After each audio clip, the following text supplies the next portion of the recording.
Hola y bienvenidos al Seminario Internacional de Sistemas Sociales, Redes y Complejidad, que desde el Departamento de Sociología de la Universidad de Guadalajara transmitimos en vivo.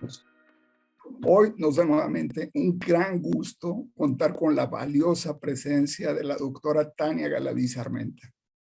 Tania es doctora en Ciencias Políticas y Sociales por la Universidad Nacional Autónoma de México en la orientación de investigación para la paz. Es integrante del Sistema Nacional de Investigadores, nivel 1, y también es profesora del Centro de Investigaciones en Ciencias Sociales y Estudios Regionales de la Universidad Autónoma del Estado de Morelos. Su más reciente publicación es el artículo Apuntes para el caso mexicano sobre justicia transicional y derechos de las víctimas, en la revista EIRENE, Estudios de Paz y Conflictos. Hace apenas un mes acaba de aparecer, ¿no? Tania se especializa en el análisis de procesos para la construcción de paz desde un enfoque sistémico. Hoy, la exposición que nos presenta la doctora Tania Galaviz Armenta tiene como tema la justicia transicional, programa emergente del sistema de derecho, apuntes para el caso mexicano, femenino. Con gran gusto, le cedo la palabra a nuestra muy apreciada y admirada doctora Tania Galaviz. Muchísimas gracias, Carlos, y muy buenos días a todas y a todos. Les agradezco muchísimo agradezco muchísimo la invitación a Carlos al seminario y les agradezco muchísimo su atención. El día de hoy estaré presentando los avances de una investigación que estoy desarrollando acerca de la justicia transicional y, digamos, cómo esta puede ser aplicada al caso mexicano. De entrada, bueno, sería conveniente que empecemos a revisar. La justicia transicional es un conjunto de procesos mediante los cuales una sociedad intenta proteger los derechos de las víctimas y realiza una transformación política para evitar que se repitan las violaciones graves a derechos humanos. Es decir, es un mecanismo extraordinario para hacer frente a situaciones excepcionales difíciles de atender mediante los procesos judiciales regulares. Y a partir de la teoría de sistemas de Niklas Luhmann, lo que he realizado es analizar a la justicia transicional como un mecanismo de operación del programa emergente de derechos de las víctimas que se vincula a su vez al sistema de derecho. La justicia transicional se caracteriza por su capacidad para articular las relaciones entre víctimas y el Estado, y a partir de enfocarse en sus propias orientaciones, es decir, la verdad, la justicia, la reparación y las garantías de no repetición. Además, pese a tener una operación delimitada temporalmente, contribuye a estabilizar al sistema de derecho y proporciona elementos que podrán ser incorporados ya sea como referentes para el manejo de conflictos o bien para el proceso de limitación del Estado. Entonces, uno de los primeros elementos que sería conveniente analizar es la emergencia en la teoría de sistemas sociales de Niklas Luhmann. En el caso de la teoría de sistemas sociales de Niklas Luhmann, la distinción sistémica es el punto de partida para iniciar el análisis, y esta distinción sistémica es la diferencia entre el entorno y la conservación del sistema social respecto a su entorno.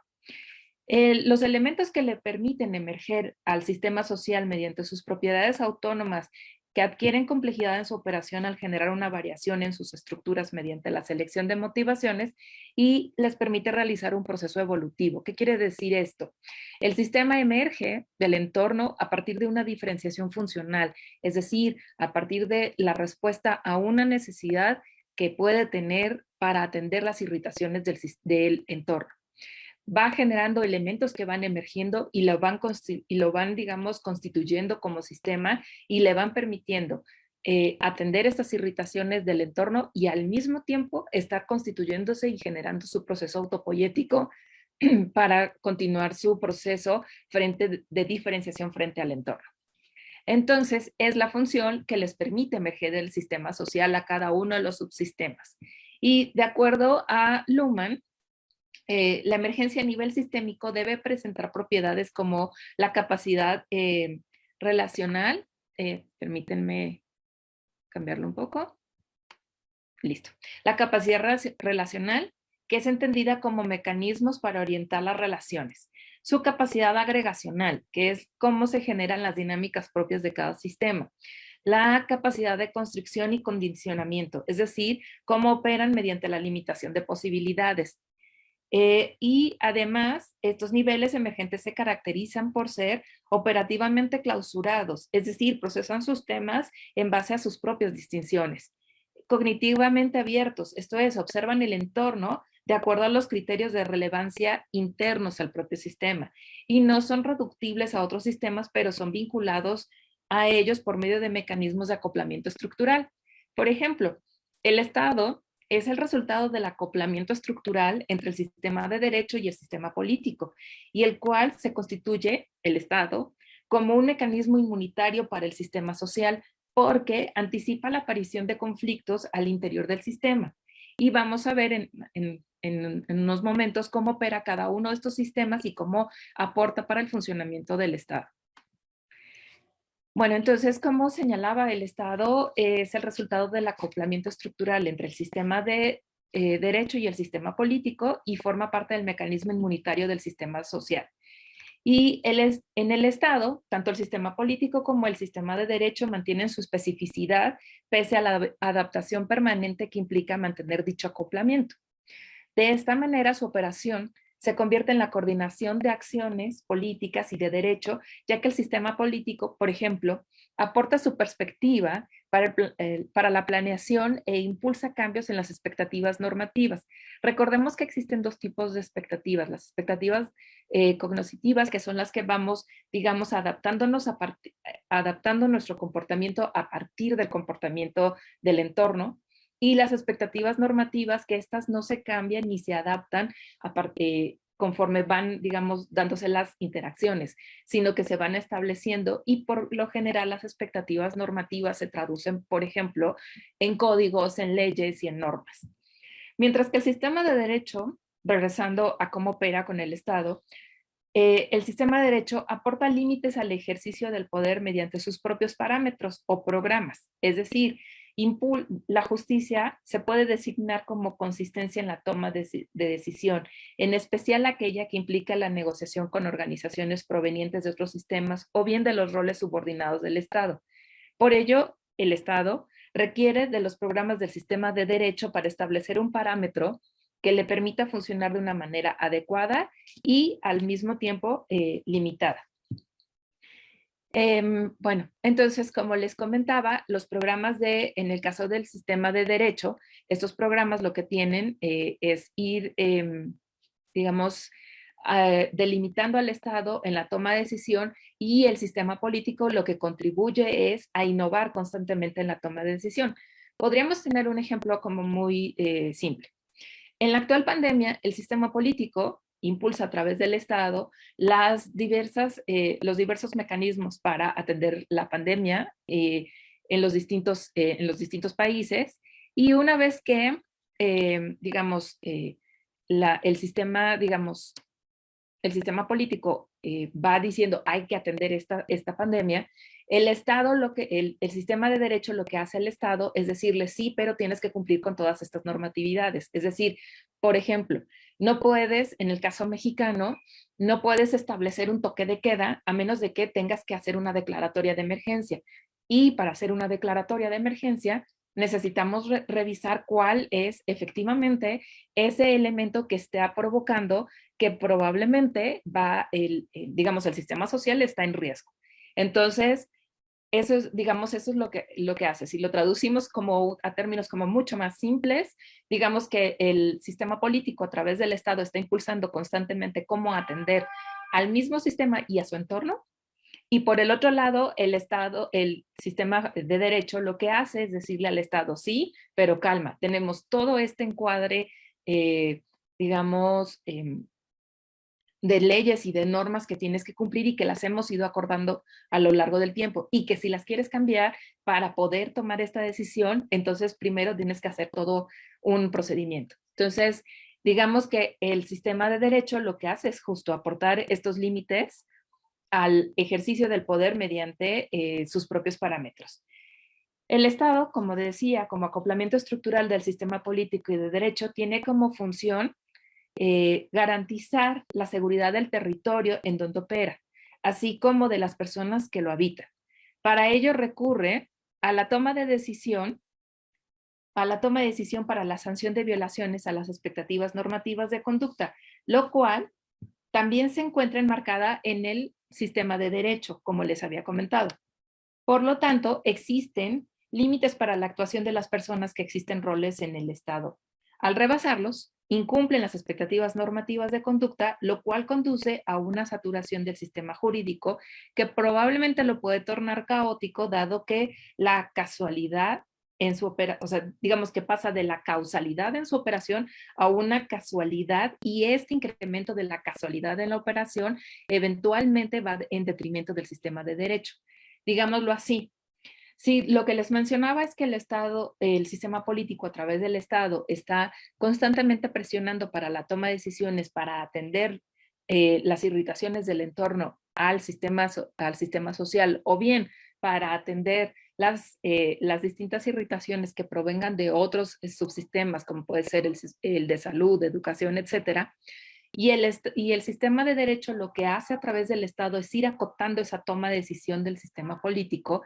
Si empieza el sistema político a rebasar las normas, es decir, a dejarlas de lado, a incumplirlas, a no considerarlas, eventualmente para el sistema de derecho se vuelve un poco caótico el poder atender, porque son tantas las irritaciones que está recibiendo que, digamos, va atendiendo conforme van llegando, y ya no necesariamente en un orden que le permita ir condensando y construyendo, digamos, las normas sociales, o manteniéndolas, o generando, digamos, este proceso de adaptabilidad de las expectativas normativas a través de las normas y de las leyes.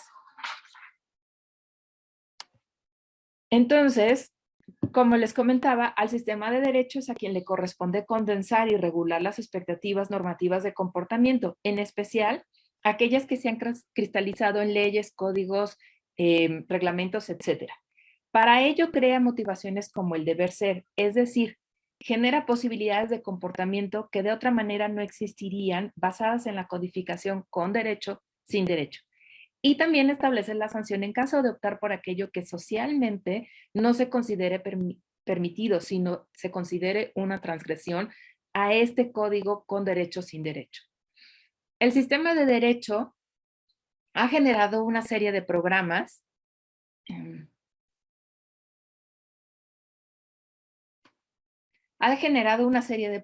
que le permiten determinar el correcto empleo de los valores del código con derecho o sin derecho. Es decir, estos programas consolidan lo correcto de la acción mediante las condiciones que deben suponerse o las consecuencias que deben alcanzarse, o mediante ambas. Son un complejo entramado de condiciones para regular la conducta de los roles, es decir, son generales y abstractos de manera simultánea.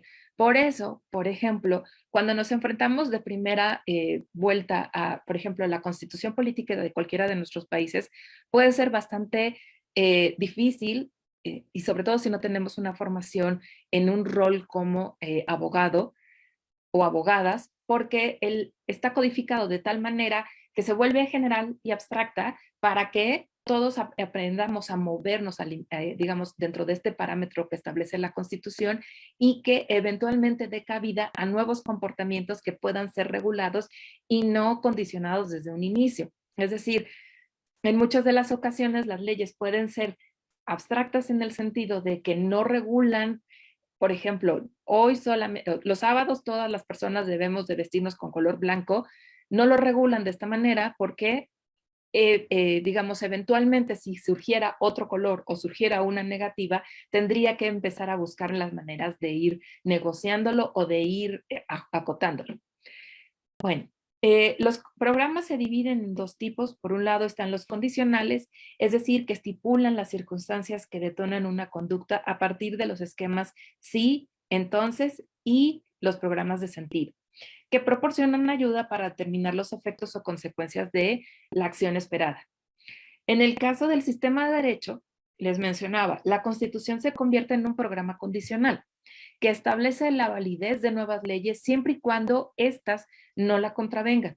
Además, por una parte, aumenta los grados de libertad tanto del sistema político como del sistema jurídico, de tal suerte que en ambos es posible la autopoiesis y la autoorganización, y por otra, canaliza la irritación mutua de estos sistemas. Es decir, al ser un programa condicional, la Constitución le permite al sistema político y al sistema de derecho conocer sus límites de operación independientemente de los procesos autopoyéticos que tenga al interior. O sea, en su interrelación con el resto del sistema social, la Constitución se convierte en el elemento que le permite ir delimitando la actuación de los distintos sistemas. Así, pese a ser un programa del sistema de derecho, tiene la capacidad de determinar ciertas operaciones realizadas por los roles del sistema político y en especial los emanados del Estado como parte de su acoplamiento estructural. En el caso de los programas de sentido, son aquellas leyes que permiten establecer que el uso del derecho no puede ser contrario al derecho. Es decir, son marcos jurídicos que prohíben la violación de derechos al momento de la operación del Estado. Entre ellos destacan las fuentes de derecho, elementos que permiten ordenarlos y sistematizarlos, y en el caso que nos atañe en esta presentación del día de hoy, los derechos humanos, que son programas de sentido. Es decir, digámoslo en esta forma, los programas de sentido tienen una mayor claridad y especificidad de lo que no le permiten al Estado hacer, mientras que los condicionales son los que le dan parámetros de operación, pero no terminan, digamos, de constreñirlos completamente. Los derechos humanos, entonces, como un programa de sentido, son expectativas de inclusión de las personas que operan como mecanismos que detonan la flexibilidad estructural de los sistemas de derecho y político, y en especial sobre el Estado, ya que están orientados para que se estabilice, porque de otra manera no podría racionalizarse como sistema, sino que el Estado solo puede salir ganando en la renuncia y en la indiferencia realmente aplicadas a partir de garantizarlos o bien resarcirlos. Es decir, lo que hacen los derechos humanos es delimitar la función del Estado en específico frente a las personas. La Constitución, digámoslo por este lado, delimita el Estado y su función con los sistemas, y como programa de sentido, los derechos humanos lo que hacen es delimitar cómo va a interactuar el Estado como acoplamiento estructural con las personas que somos en torno del Estado, digámoslo así.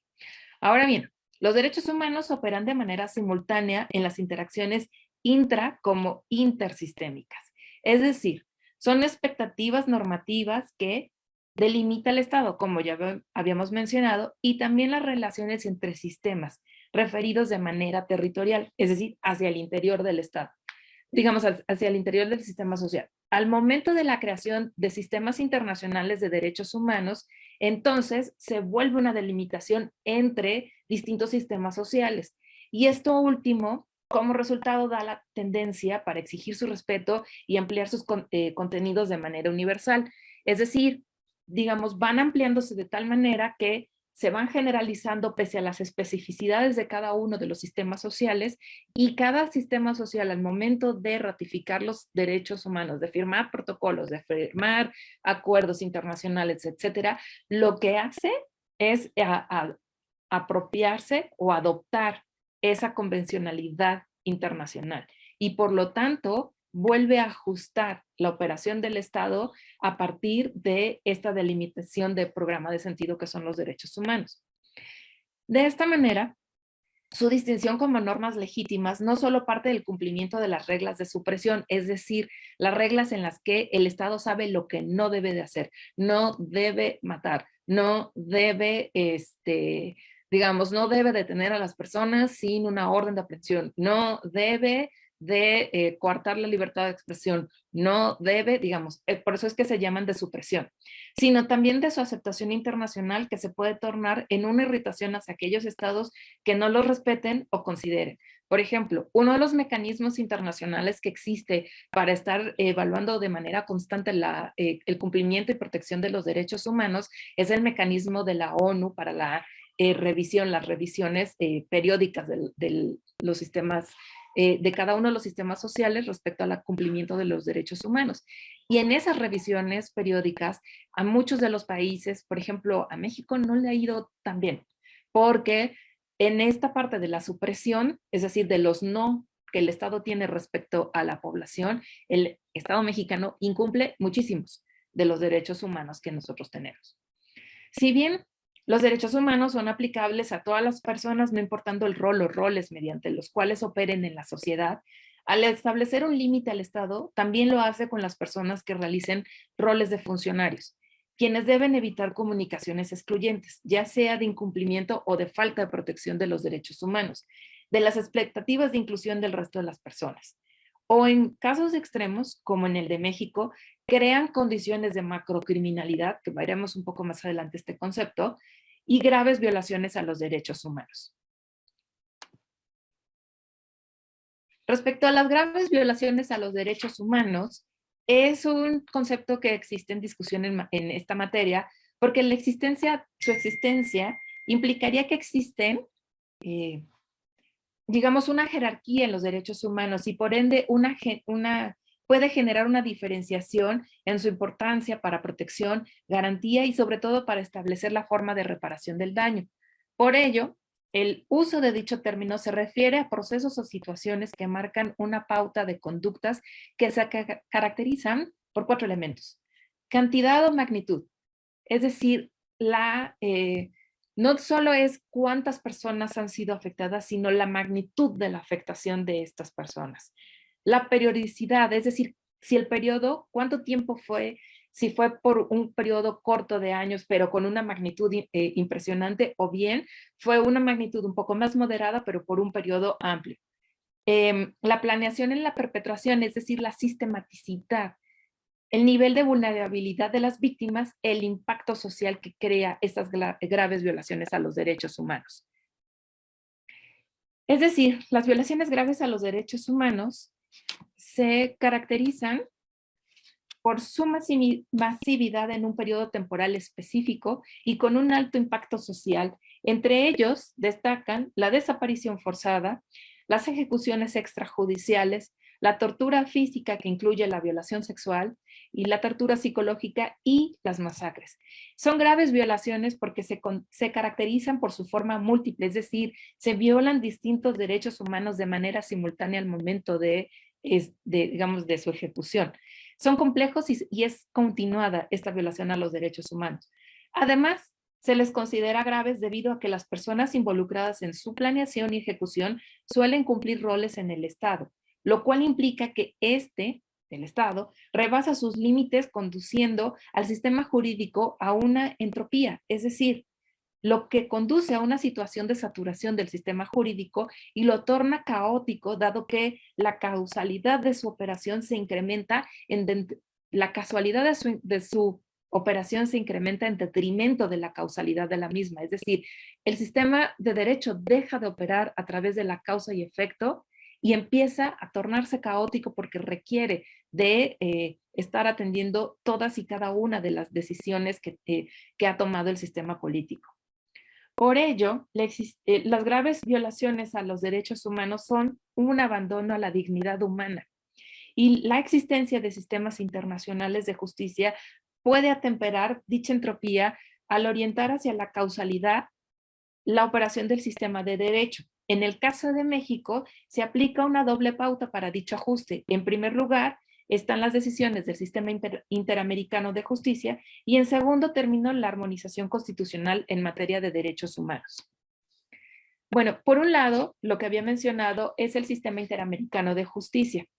El Sistema Interamericano de Justicia fue creado a partir de la aprobación de la Convención Americana sobre Derechos Humanos que entró en vigor el 18 de julio de 1978 y se compone de 2 mecanismos: la Comisión Interamericana de Derechos Humanos y la Corte Interamericana de Derechos Humanos.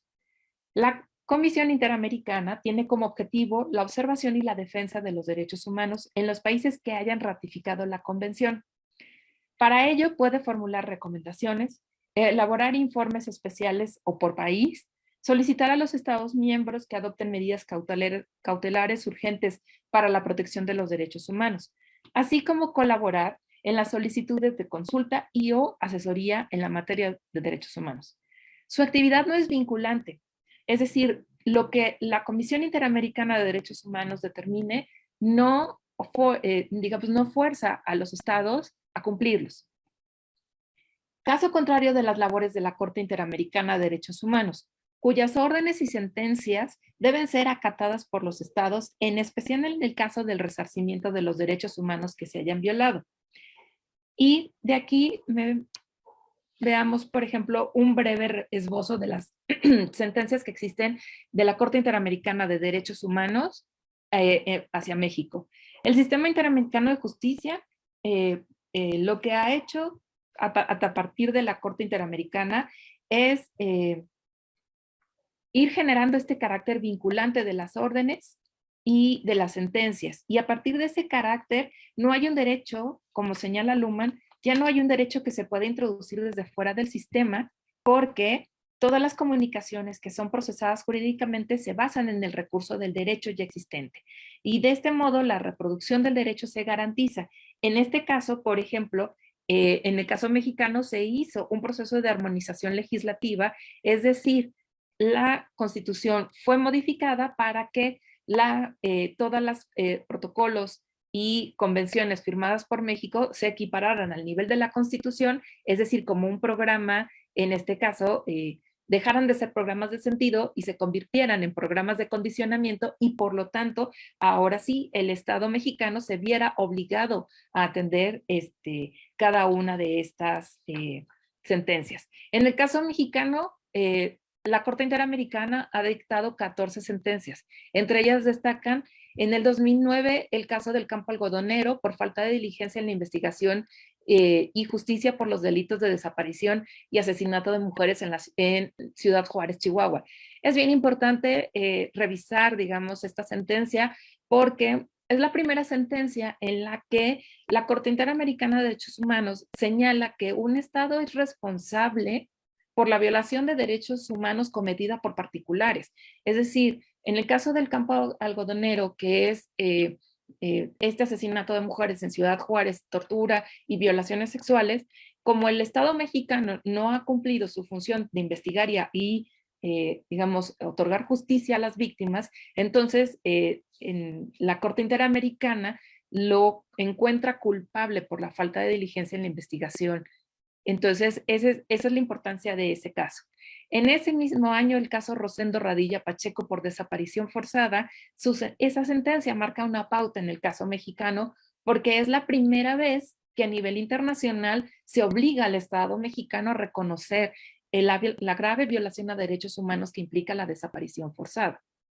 Y además, esa sentencia, si se revisa a profundidad, sobre todo toda la contextualización del caso Rosendo Radilla, nos da muchas pautas para encontrar, por ejemplo, las graves violaciones a derechos humanos en el periodo de la Guerra Sucia en nuestro país. El caso, en el 2011, el caso Valentina Rosendo Cantú y Jenis Bernardino Sierra por violación sexual y tortura cometida por integrantes del ejército mexicano, que también es una sentencia muy importante porque es el reconocimiento internacional que tiene que hacer México de su responsabilidad frente a las violaciones cometidas por las personas que forman parte del Estado a través de los roles de fuerzas militares. Y la sentencia del 2018 del caso de mujeres víctimas de tortura sexual en San Salvador Atenco, que aquí es de nuevo la responsabilidad internacional que tiene el Estado mexicano frente a las violaciones graves a derechos humanos cometidas, en este caso por personas que fungen roles como policías y de investigación y ministeriales. Les comentaba que la armonización legislativa en México en materia de derechos humanos es muy importante justo para evitar que en este caso las convenciones y los protocolos dejen de ser programas de sentido y se conviertan en programas que vayan a la par de la Constitución. En el caso de México, esta armonización legislativa se realizó en el año 2011 cuando se realizó la reforma a la Constitución para elevar a rango constitucional los derechos humanos, considerando a todos los instrumentos internacionales aprobados y ratificados por el país equiparables a la Constitución. Y con ello se evita el proceso de supresión en donde el derecho constitucional invalida las nuevas normas, en este caso, todos estos protocolos e instrumentos internacionales. Además, dicha reforma implica la ampliación del principio pro persona, es decir, la selección del parámetro que mejor contribuya a la restauración de los derechos lesionados. El entramado normativo en materia de derechos humanos se ha fortalecido a partir de la aprobación de leyes para prevenir y sancionar la tortura, en este caso aprobada en el 2017, en materia de desaparición forzada en el 2021 y la Ley General de Víctimas aprobada en el 2013. En el primero de los casos se establece la aplicación del Protocolo de Estambul de la ONU como la base para la investigación del delito de tortura. Y el Protocolo de Estambul es un manual para investigación y documentación eficaces de la tortura y otros tratos o penas crueles, inhumanos y degradantes, emanados de la Convención de las Naciones Unidas contra la tortura y otros tratos o penas crueles, humanas y o degradantes, aprobada en 1984. Y lo que contiene es un detallado procedimiento para realizar entrevistas y evaluaciones físicas y psicológicas para determinar la comisión de dicha violación a los derechos humanos, lo cual constituye, por ejemplo, un ejemplo del proceso autopoyético del sistema de derecho al modificar sus estructuras debido a la irritación proveniente tanto de la operación del sistema político, en este caso el que comete las torturas, y las presiones del entorno, en este caso del sistema internacional de derechos humanos. En cuanto a la ley general en materia de desaparición forzada, establece una distinción entre la acción cometida de manera directa con la participación de funcionarios y la realizada por particulares, en la que no existe intervención alguna de servidores públicos, lo cual también constituye un ejemplo de la evolución del sistema de derecho en México, ya que como se mencionará más adelante, en el país coexiste la violación a derechos humanos, es decir, la desaparición forzada y los delitos de desaparición, y por ende se requiere la sanción a ambos hechos. Y por último, la Ley General de Víctimas, además de distinguir entre las víctimas directas, quienes sufrieron el daño, también distingue a las familias, a las indirectas, es decir, a los familiares y sus derechos. Y digamos, más adelante los presentaremos de manera un poco más ampliada. A partir de los derechos humanos se deriva otro programa que sería el programa de los derechos de las víctimas. En 1985, la Asamblea General de la ONU adoptó la Declaración sobre los Principios Fundamentales de Justicia para las Víctimas de Delitos del Abuso de Poder, en donde se establece el marco internacional para su reconocimiento y sus 4 derechos: el derecho a la verdad, el derecho a la justicia, el derecho a la reparación del daño y a la no repetición. La primera de sus características es que estos operan de manera integral e interrelacionada. De esta manera, los mecanismos que se implementen deben de contribuir a la atención de cada uno de estos 4 derechos. Otra característica de los derechos de las víctimas es su doble dimensión. Es decir, no solo se enfocan en resarcir los daños cometidos a las personas a quienes fueron violados sus derechos humanos, sino que permiten modificar las normas en el sistema de derecho. Ello no quiere decir que por sí mismos se conviertan en programas condicionales del derecho, es decir, los derechos de las víctimas no necesariamente se van a equiparar de manera inmediata a la Constitución, sino que adquieran, por lo tanto, la capacidad de suprimir o restringir aquellas normas que se contrapongan a la Constitución, sino más bien los derechos de las víctimas se convierten en detonantes de flexibilidad estructural y de esta manera contribuyen como un mecanismo de estabilización de los límites de los sistemas, en especial del Estado como acoplamiento estructural del sistema político y del sistema de derecho. El derecho de las víctimas se refiere a que las víctimas y familiares deben conocer, vamos a ir repasando cada uno de estos derechos. El derecho a la verdad se refiere a que las víctimas y sus familiares deben conocer las causas, circunstancias, así como las autorías material e intelectual de los abusos sufridos. Para ello se requiere de un proceso de recolección de evidencias forenses y testimoniales, tanto de las víctimas, sus familiares, como de quienes cometieron los crímenes. Todo ello también debe de ser de conocimiento de la sociedad para que la verdad adquiera una dimensión de reparación del daño. Para su implementación se requieren distintos mecanismos, entre ellos Destacan las comisiones de búsqueda o de investigación con capacidad para aportar pruebas en caso de procesos judiciales, y las comisiones de la verdad, cuya función es la recepción de testimonios, el análisis en contextos de los derechos de los hechos narrados, lo cual permite disminuir su complejidad y sobre todo comprenderlos como parte de un proceso sistemático de violaciones graves a los derechos humanos promovidos o amparados por el Estado. Además, las comisiones emiten recomendaciones para la reparación del daño y señalan pautas para el cambio en el sistema político y en las modificaciones que se requieran a las normas y leyes y, por lo tanto, garantizar el derecho a la no repetición. El derecho a la justicia se compone de procesos judiciales para atribuir responsabilidad y sancionar la autoría de los crímenes de violaciones graves a derechos humanos y al derecho internacional. La reparación del daño, por su parte, debe proporcionar a las víctimas y sus familiares elementos como tratamientos psicológicos, terapia física, recursos económicos, conservación de la memoria, homenajes o disculpas públicas, lo cual en conjunto contribuye a reconstruir su proyecto de vida. En la selección de estos elementos se debe tomar en cuenta la opinión de las víctimas. En cuanto al derecho a la no repetición, ya lo había mencionado de manera breve hace un poco, se enfoca en promover elementos que permitan la flexibilidad estructural y la estabilización de los límites de los sistemas. Por ejemplo, con reformas a las fuerzas de seguridad, mejoras a los procesos de impartición de justicia, entre otros. En los informes elaborados por las comisiones de la verdad, así como en las sentencias judiciales, se encuentran muchas de las recomendaciones que orientan la selección de estructuras que se implementarán a niveles sistémicos.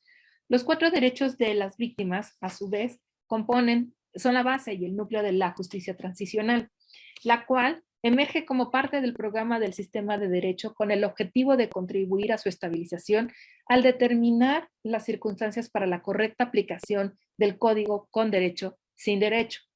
Especialmente al trabajar en conjunto con el programa de los derechos humanos, adquiere complejidad en su operación porque se amplía el número de combinaciones posibles derivadas de la toma de decisión. Es decir, de manera idónea, los 4 derechos deben actuar de manera interrelacionada. No puede haber justicia si no hay verdad. No puede haber reparación del daño si, por ejemplo, no sabemos cuál es la verdad o cuál es del daño cometido. Con la existencia de esta última, en específico la verdad, existe el reconocimiento y la reparación del daño, como lo había mencionado, y también se proponen los cambios al Estado. Por lo tanto, se torna contingente con alta probabilidad de doble contingencia, es decir, en caso de detonar un proceso legislativo para la creación o clarificación de los nuevos límites del sistema político y del Estado.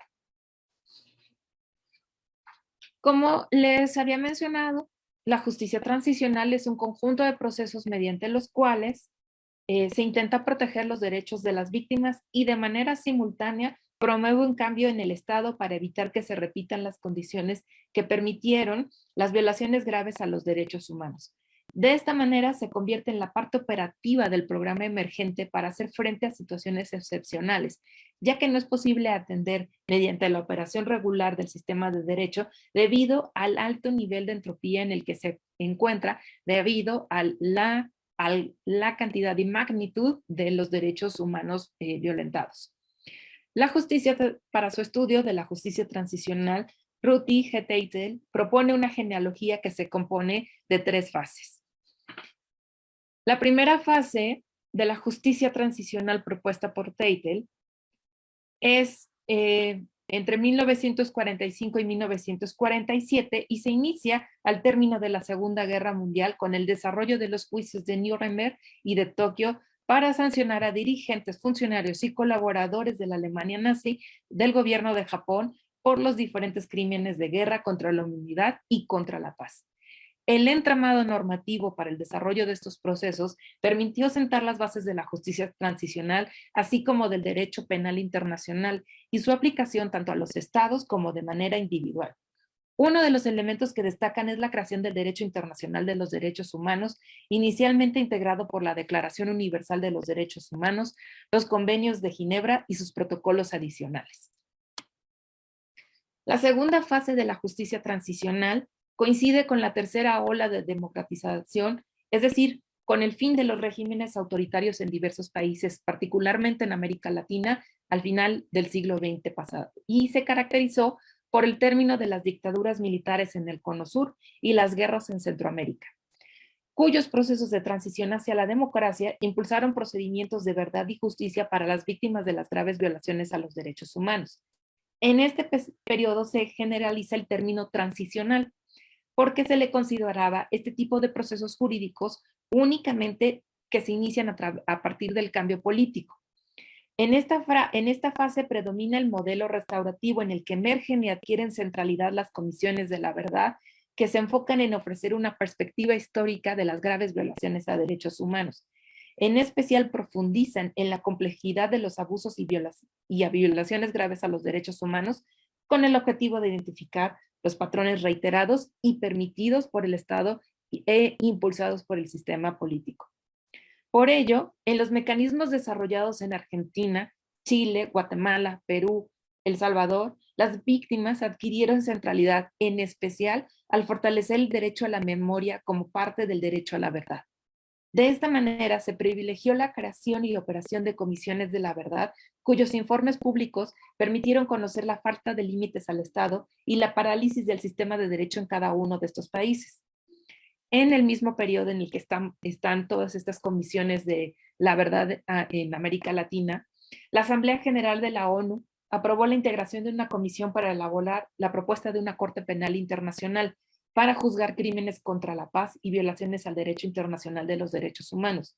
Además, se crearon tribunales especiales al término de los conflictos armados en la ex Yugoslavia y Ruanda, cuyos objetivos eran juzgar los crímenes cometidos, en especial el genocidio y la limpieza étnica. Solo me gustaría mencionar algo un poco que es importante.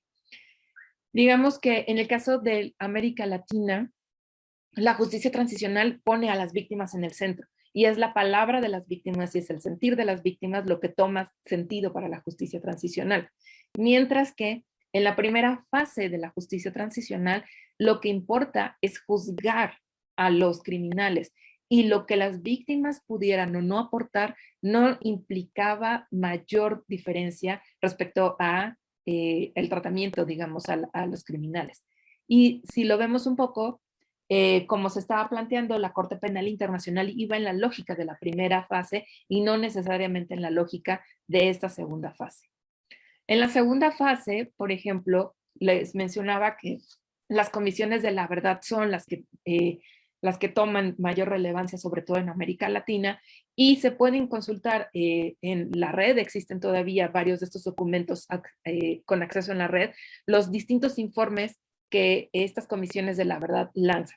Lo importante de estos informes, y es un poco lo que mencionaba al inicio, es que dan la voz a las víctimas, recuperan todos sus testimonios, van reconstruyendo la historia de este periodo de graves violaciones a los derechos humanos, y además hacen recomendaciones acerca de cómo juzgar estos crímenes, cómo atender a las personas y sobre todo cómo hacer un cambio en el Estado de cada uno de estos países para evitar que vuelva a suceder estas graves violaciones a los derechos humanos. La tercera fase es de 1998 al presente y, o sea, continúa vigente. Inició con la aprobación del Estatuto de Roma y la creación de la Corte Penal Internacional el 17 de julio de 1998, cuyas facultades le permiten juzgar a personas que hayan cometido las violaciones al derecho internacional de los derechos humanos y al humanitario, es decir, juzga crímenes como el genocidio, crímenes de guerra, de agresión y de lesa humanidad. Dentro de los de lesa humanidad se encuentran, por ejemplo, el apartheid y la esclavitud. La Corte Penal Internacional solo puede juzgar crímenes cometidos posterior a su fecha de ratificación, el 1 de julio del 2002. La experiencia en este periodo de la tercera fase más reciente que ha contribuido a complejizar la operación de la justicia transicional fue la creación e implementación del Sistema Integral de Verdad, Justicia, Reparación y No Repetición, derivado de los acuerdos de paz entre el gobierno colombiano y las Fuerzas Armadas Revolucionarias de Colombia. Si bien no es el primer proceso del tipo implementado en dicho país, se caracteriza por el Acto Legislativo 1 de 2012, que elevó a nivel constitucional su operación. Es decir, de ser un programa emergente de sentido, se convierte en un programa condicional. Su emergencia entonces implica la modificación del sistema de derecho con el objetivo de fortalecer los límites del Estado. El contraste entre la primera fase de la justicia transicional con las subsecuentes es notable. Mientras que en esta el sistema de derecho se basaba en la sanción a las violaciones de las normas internacionales, a partir de la segunda son las víctimas quienes adquieren centralidad mediante la aplicación de medidas restaurativas ante la violación de sus derechos humanos, lo cual, de acuerdo con Luhmann, es una forma primitiva de afirmación porque su reconocimiento de las normas o de los derechos humanos parte de la infracción o de su lesión. De esta manera, la justicia transicional opera el programa de los derechos de las víctimas que emerge para afirmar el código con derecho, sin derecho, así como el de los derechos humanos, y con ello equilibra la operación entrópica del sistema de derecho detonada por las continuas irritaciones que el Estado provoca.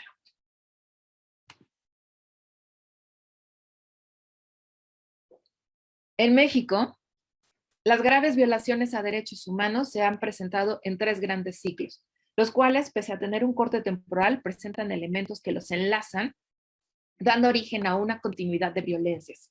Estos ciclos se establecen a partir de hechos históricos como el primero de ellos, la represión al movimiento estudiantil y la matanza de Tlatelolco de 1968 y la matanza del Jueves de Corpus en 1971.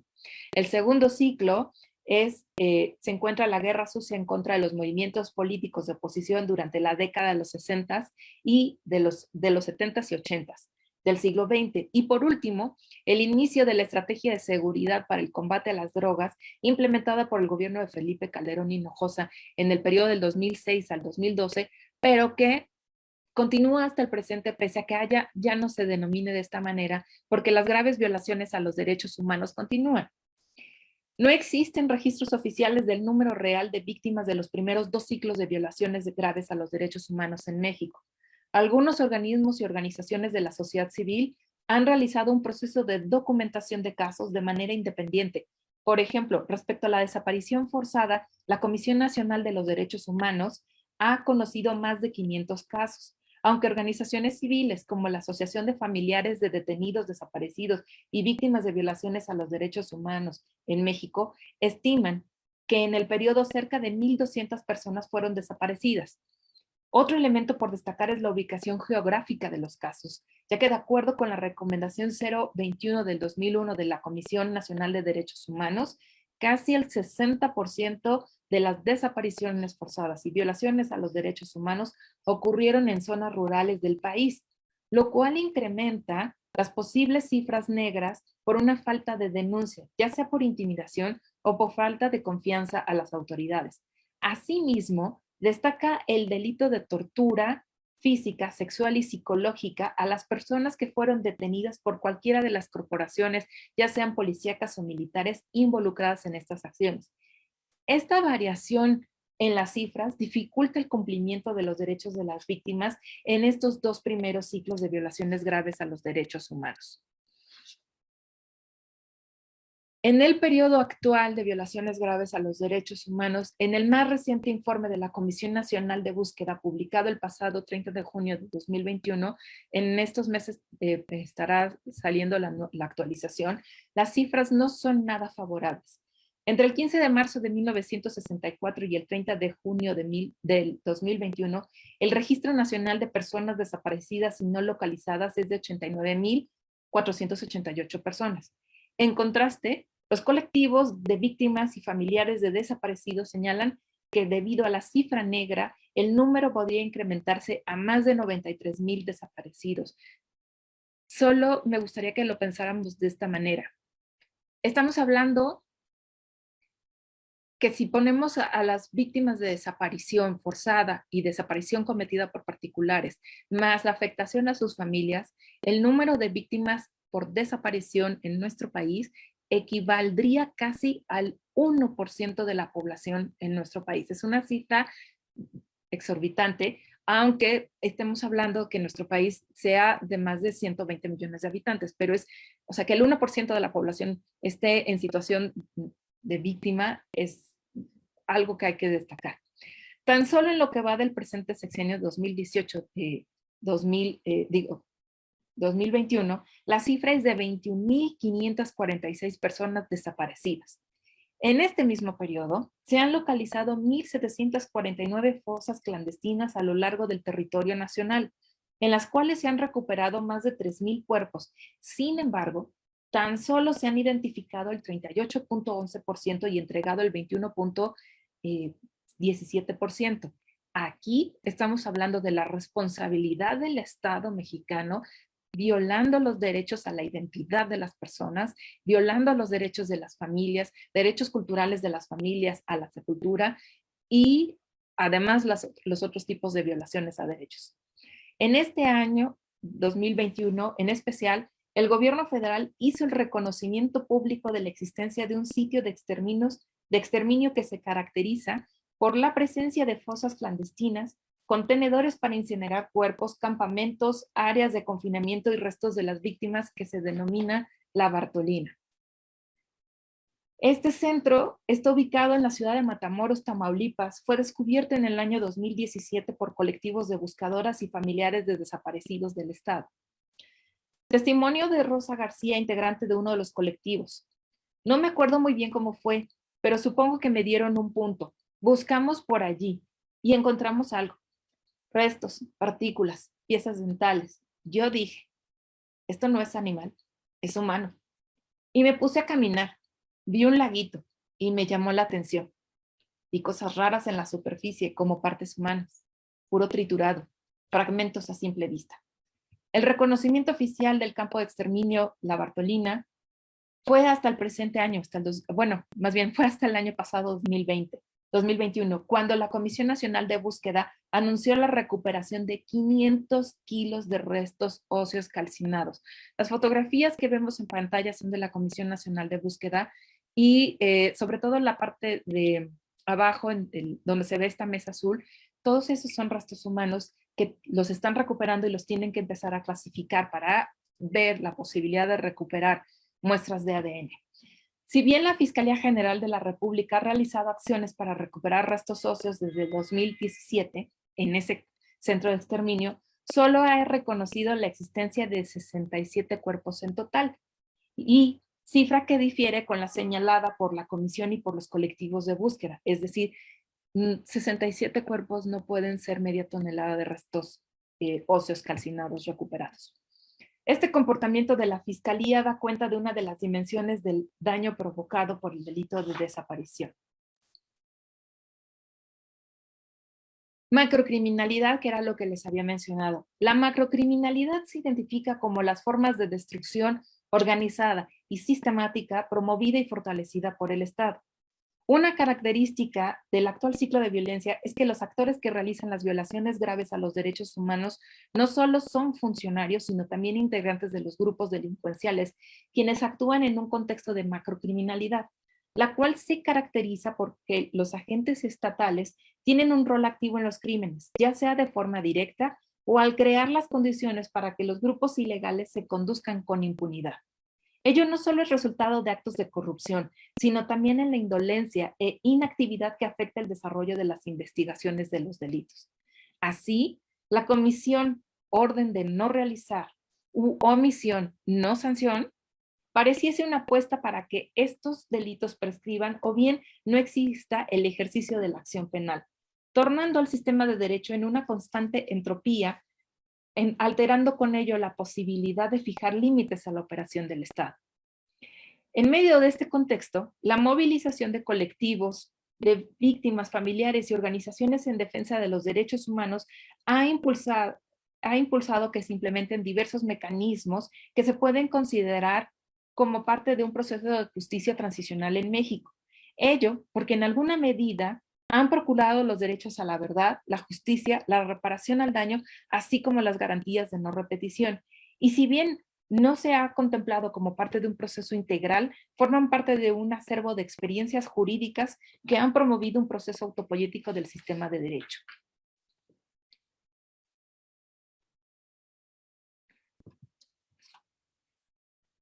Uno de estos primeros mecanismos de justicia transicional en México es el programa de presuntos desaparecidos de la CNDH. de la Comisión Nacional de Derechos Humanos. Desde el inicio del primer ciclo de violencia en México, se crearon colectivos de víctimas y familiares y organizaciones en defensa de los derechos humanos, los cuales se han movilizado para que se implementen distintos mecanismos de justicia transicional que les permitan cumplir sus derechos a la verdad, justicia, reparación del daño y garantías de no repetición. La primera experiencia, como les mencionaba, es este programa de presuntos desaparecidos, el PREDES, creado el 18 de septiembre de 1990 por el Consejo Consultivo de la Comisión Nacional de Derechos Humanos. Su objetivo es investigar las quejas que se presentan ante la Comisión respecto a la desaparición de personas y los posibles funcionarios involucrados en el caso. Para ello, desarrolla actividades que le permitan determinar el paradero de las personas, además de la existencia o no de las violaciones a derechos humanos. Tras los primeros 10 años de operación del PREDES, la Comisión Nacional de Derechos Humanos realizó un balance de sus actividades que se concretó en la Recomendación 026-2001. Entre ellas, daba una recomendación al Estado mexicano para que retomara la investigación de todos estos casos y la importancia de que el gobierno federal instruyera al Procurador General de la República para que investigara, persiguiera y se pudiera sancionar los presuntos delitos mencionados en dicha recomendación, lo cual dio paso a la siguiente experiencia, que es la Fiscalía Especial para Movimientos Sociales y Políticos del pasado, la FEMOPS. El entonces presidente Vicente Fox Quesada, en el periodo 2000 a 2006, aceptó la recomendación, la 021 de la Comisión Nacional de Derechos Humanos, y el 27 de noviembre del 2001 presentó un punto de acuerdo mediante el cual se disponía la creación de esta fiscalía, cuyo objetivo inicial era investigar los 275 casos de desaparición forzada en el marco de la guerra sucia que la recomendación señalaba. Sin embargo, tras la resolución de la Suprema Corte de Justicia respecto al amparo interpuesto por algunos de los integrantes de algunos de los sobrevivientes de la masacre de Tlatelolco, para que dicho hecho, la masacre de Tlatelolco, fuese investigado por la Procuraduría, el mandato de la Fiscalía Especial se modificó. Al término del segundo semestre del 2002, la FEMOS presentó su plan de trabajo compuesto de 3 ejes de investigación. El primero de ellos se enfocaba en los hechos mencionados en la resolución de la CNDH, es decir, los 275 casos de desaparición forzada. El segundo, de los delitos derivados de las masacres de 1968 y de 1971. Y el tercero, destinado a recibir nuevas denuncias. Así, el mecanismo se sumergió en mucha información, pero con posibilidades restringidas para conformar casos de manera formal y presentarlos ante la justicia, ya fuese por la imposibilidad para delimitar los delitos a perseguir, así como la nula retroactividad de las leyes sobre desaparición forzada que existían al momento en México. Asimismo, la restricción que se derivaba de su coexistencia con un sistema político que se abría a la vez que mantenía viejas palancas del control autoritario, ratificando formas de violencia estatal o paraestatales, fue minando su capacidad de intervención. El 30 de noviembre de 2006, la FEMOS fue cerrada por el gobierno y sus resultados fueron nulos, ya que pese a que fueron presentados 797 casos de desaparición forzada, ninguno de los acusados fue sentenciado. Además, el informe de la Fiscalía no se hizo público porque no fue reconocido por el gobierno federal, lo cual afectó el derecho a la verdad porque en él existe un reconocimiento implícito de las graves violaciones a los derechos humanos durante los 2 ciclos de violencia considerados en sus investigaciones. En la actualidad, el informe ya puede ser consultado si acceden a la página del subsecretario de Derechos Humanos, Población y Migración de la Secretaría de Gobernación, Alejandro Encinas, quien subió los 2 ejemplares. Lo que existía antes de este hecho, que fue hace 2 años, que subió el informe histórico, es que se conocían pequeños fragmentos que fueron recuperados del informe, pero no se conocía el informe en su totalidad. Ahora ya está disponible en la red. El tercer mecanismo de justicia transicional en México es la Comisión de la Verdad del Estado de Guerrero. Tanto las actividades del PREDES como de la FEMOS coincidieron en destacar que el número de violaciones graves a derechos humanos cometidos en el estado de Guerrero superaban los de cualquier otra entidad del país.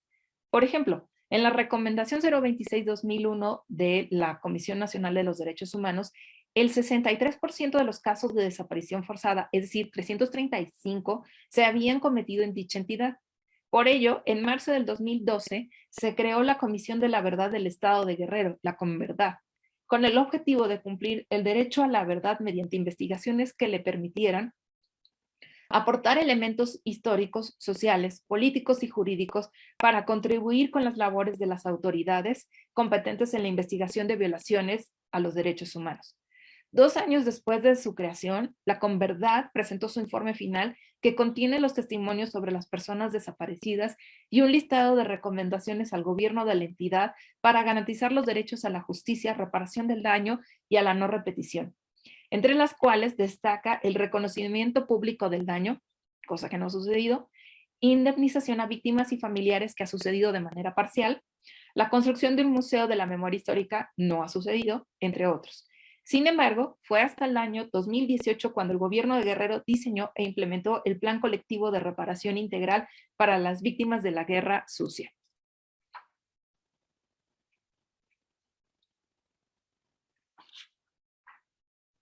En el año 2006, como había comentado, comenzó el tercer y actual ciclo de violaciones graves a los derechos humanos a partir de la implementación de la estrategia de seguridad del gobierno de Felipe Calderón Hinojosa. El número de personas asesinadas, reportadas como desaparecidas, torturadas, desplazadas de sus viviendas, se incrementó de manera vertiginosa. Desafortunadamente, las cifras oficiales no diferenciaban entre civiles y personas integrantes de los grupos ilícitos. Tampoco existían cifras oficiales de desaparición forzada y cometida por particulares. De hecho, no existía un reconocimiento de la existencia de víctimas, sino que se les denominaba como daños colaterales. El 28 de marzo de 2011, tras el asesinato de 8 jóvenes, entre ellos el hijo del poeta Javier Sicilia, se formó el Movimiento por la Paz con Justicia y Dignidad. Las distintas manifestaciones, marchas y caravanas organizadas por el movimiento tenían como objetivo visibilizar a las víctimas de las graves violaciones a derechos humanos, así como servir como una plataforma para su coordinación y organización. La red de redes de víctimas se convirtió en una irritación al Estado, el cual optó por dialogar con el movimiento con el objetivo de crear un impasse temporal que le permitiese no tomar una decisión durante el resto del periodo presidencial. A Felipe Calderón le restaba solo un año de gobierno. Por ello, el 23 de junio de 2011 se realizó el primero de los diálogos en Chapultepec promovido por el Movimiento por la Paz con Justicia y Dignidad. Ahí se acordó establecer mesas de trabajo para diseñar una nueva forma de abordaje a la política de seguridad nacional. A finales del mes de julio comenzaron los trabajos que se enfocaron en temas como la gestión de justicia, los derechos de las víctimas, la estrategia de seguridad, entre otros puntos. En septiembre de ese año, y sin mediar acuerdo alguno con las víctimas, el Estado decretó la creación de la Procuraduría Social de Atención a las Víctimas de Delitos, ProVíctima. Su objetivo era articular las distintas instancias de procuración de justicia para garantizar dicho derecho, pero solo a las víctimas de delitos, excluyendo la grave violación a derechos humanos. Debido a sus limitantes, ProVíctima no tuvo resultados. De manera simultánea, los distintos colectivos de víctimas y sus familiares realizaron actividades de cabildeo para plantear la necesidad de una ley de víctimas que tuviese una concepción integral de la atención a las mismas. Tras varios meses de consulta con expertos internacionales, en abril de 2012 fue aprobada dicha ley. Sin embargo, entró en vigor hasta el siguiente año. De ella se derivó la creación de la Comisión Ejecutiva de Atención a Víctimas, la CEAC, así como la obligación de establecer mecanismos similares en cada uno de los estados. Además, se creó un Registro Nacional de Víctimas, el RENAVI, y el Centro de Investigación y Estudios para la Verdad y la Memoria para que se conozcan sus historias. En el año 2016, la ley fue reformada para crear un fideicomiso que permitiera facilitar fondos de emergencia para ayudar a las víctimas, el cual fue extinguido en el año 2020 por el actual gobierno. Y este fondo lo que pretendía era incluir además a las organizaciones de la sociedad civil en el proceso para designar al titular de la CEA. También producto de la incidencia de las organizaciones de víctimas en el año 2017, se aprobó la Ley General en materia de desaparición forzada de personas, desaparición por particulares y el Sistema Nacional de Búsqueda. Para su ejecución se creó la Comisión Nacional de Búsqueda de Personas, la CNB, la cual coordina las acciones del Registro Nacional de Personas Desaparecidas o No Localizadas, las comisiones locales de búsqueda, el mecanismo extraordinario de identificación forense, los centros de identificación humana y el protocolo homologado de búsqueda. Otro mecanismo de justicia transicional fue la Comisión de la Verdad de Oaxaca, creada en el año 2014 con el objetivo de investigar los hechos de represión contra la Asamblea Popular de los Pueblos de Oaxaca y el movimiento magisterial ocurrido entre 2006 y 2007. En marzo del 2006, la Comisión de la Verdad de Oaxaca presentó su informe final, que también se encuentra en línea. Un punto importante dentro de las recomendaciones emitidas fue que la reparación del daño fuese integral y no solo una compensación económica como los gobiernos estatal y federal habían promovido.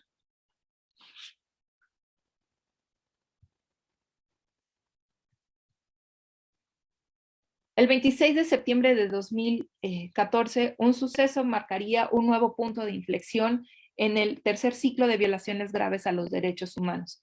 En la ciudad de Iguala, Guerrero, 43 estudiantes de la Escuela Normal Rural Raúl Isidro Burgos de Ayotzinapa fueron desaparecidos por fuerzas policiales de la entidad. Además, otros 20 fueron heridos por armas de fuego y 9 personas fueron asesinadas. Uno de ellos fue torturado hasta la muerte. El caso tomó relevancia tanto por la dimensión del hecho como por la existencia de videos, audios y fotografías de los jóvenes sobrevivientes quienes realizaron la denuncia de los hechos, así como por las marchas multitudinarias en distintas ciudades mexicanas para reclamar la aparición con vida de los estudiantes. Lo cual, de acuerdo con Luhmann, permitió mantener la atención pública a la vista del carácter masivo de las violaciones graves a derechos humanos de la que los estudiantes fueron víctimas, y por ende, el Estado no podía omitir la atención al caso. La presión ejercida por distintas organizaciones de la sociedad civil mexicanas, así como por organismos internacionales mediante las medidas cautelares dictadas por la Comisión Interamericana de Derechos Humanos, las medidas cautelares son unas medidas que solicita a un Estado que proteja a una o más personas que estén en una situación grave y urgente de sufrir un daño irreparable. En este caso, que se consumara la desaparición forzada de los estudiantes. Orilló al Estado a solicitar el apoyo de la Comisión Interamericana de Derechos Humanos para realizar las investigaciones pertinentes. Para ello se creó el Grupo Interdisciplinario de Expertos Independientes, el GI, que recopiló información para colaborar con la búsqueda de los estudiantes. La creación del GI fue novedosa porque es la primera vez que el Sistema Interamericano de Derechos Humanos establece un mecanismo de mandato amplio e interdisciplinario para abordar en tiempo real, es decir, a pocos meses después de ocurridos los hechos, con el objetivo de agilizar la búsqueda en vida de los estudiantes. Y este mecanismo ha sido replicado en otros países, por ejemplo, en Perú. Asimismo, la Comisión Interamericana de Derechos Humanos creó el Mecanismo Especial de Seguimiento al Asunto Ayotzinapa, el MESA, para dar seguimiento al cumplimiento de las medidas cautelares y de las recomendaciones del GI, con el objetivo de coadyuvar a la búsqueda y a la investigación. Debido a distintos desacuerdos, el Estado rechazó los 2 informes del GI y en el año 2016 no se extendió el acuerdo para que continuaran trabajando, por lo que sus integrantes tuvieron que salir de México. Y por ende las investigaciones se detuvieron, no hacia las actividades del MESA, que el 26 de noviembre del 2018 presentó su informe en el que, entre otros elementos, se cuestionaba la llamada verdad histórica elaborada por la entonces Procuraduría General de la República, que señalaba la supuesta muerte e incineración de los estudiantes. Los 3 informes se encuentran disponibles en línea y su lectura es impresionante y también debe de ser complementaria con un informe sobre los impactos psicosociales de la desaparición forzada en los familiares de los 43 estudiantes, así como en los supervivientes. En enero de 2019, el presidente Andrés Manuel López Obrador emitió el decreto de creación de la Comisión para la Verdad y Acceso a la Justicia en el caso Ayotzinapa, la COPAJ, que se caracteriza por la cooperación interinstitucional con el objetivo de localizar a los estudiantes e integrar casos judiciales contra funcionarios públicos que participaron en los hechos. Además, el 7 de mayo del 2020, México y la Comisión Interamericana de Derechos Humanos firmaron un nuevo acuerdo para reinstalar el GI que colaborará con la COPAJ. Hasta la fecha, la COPAJ tampoco ha presentado grandes avances en su investigación. tienen reuniones regulares con los padres de los desaparecidos, pero ello no ha significado grandes avances. A diferencia del sexenio pasado, en donde no solo no había avances, sino no había detenidos, en este sexenio ya comienza a haber algunos detenidos, pero los avances no han dado, digamos, lugar a la localización de los estudiantes. Otro mecanismo de justicia transicional en México es la Comisión para el Acceso a la Verdad, el Esclarecimiento Histórico y el Impulso a la Justicia de las violaciones graves a los derechos humanos cometidas de 1965 a 1990. El 6 de octubre del año pasado, Andrés Manuel López Obrador publicó el miércoles, publicó un miércoles el decreto por el que se crea la Comisión para el Acceso a la Verdad, el Esclarecimiento Histórico y el Impulso a la Justicia de las violaciones graves a los derechos humanos cometidas de 1965 a 1990. Esta comisión también es un grupo de trabajo especial para cumplir las funciones de investigación, seguimiento, fiscalización, proposición y emisión de informes relacionados con los hechos de violaciones graves a los derechos humanos en el periodo de violencia política de 1965 a 1990. Y la intención es que se realicen diversas acciones para el esclarecimiento de la verdad, el impulso a la justicia, la reparación integral y el derecho a la memoria dentro de la competencia de la Administración Pública Federal y, en su caso, dar vista a las autoridades ministeriales, judiciales, de atención a víctimas o aquellas que resulten competentes para su atención. Y bueno, esta comisión, a su vez, cuenta con los ejes de actuación que sería el mecanismo para la verdad y el esclarecimiento en el que se integran personas expertas independientes para realizar las indagatorias, el acopio de información, es decir, como una especie de comisión de la verdad. El Comité para el Impulso de la Justicia, encabezado por 3 personas expertas independientes, entre ellas Ángela María Buitrago de Ruiz, integrante del Grupo Interdisciplinario de Expertos Independientes del GI. Ángela María Buitrago Ruiz es una de las investigadoras y juristas en justicia transicional más importantes en América Latina. Y ella inició sus actividades con el caso de la toma del Palacio de Justicia cometido por el M-19 en 1985 y la investigación de las 11 personas detenidas desaparecidas a partir de esa retoma. El Plan Especial de Búsqueda, encabezado por la Comisión Nacional de Búsqueda y el Sistema Nacional de Búsqueda de Personas, el Plan de Reparación y Compensación, y así como acciones para la memoria, la garantía de no repetición, a fin de dignificar la memoria de las víctimas.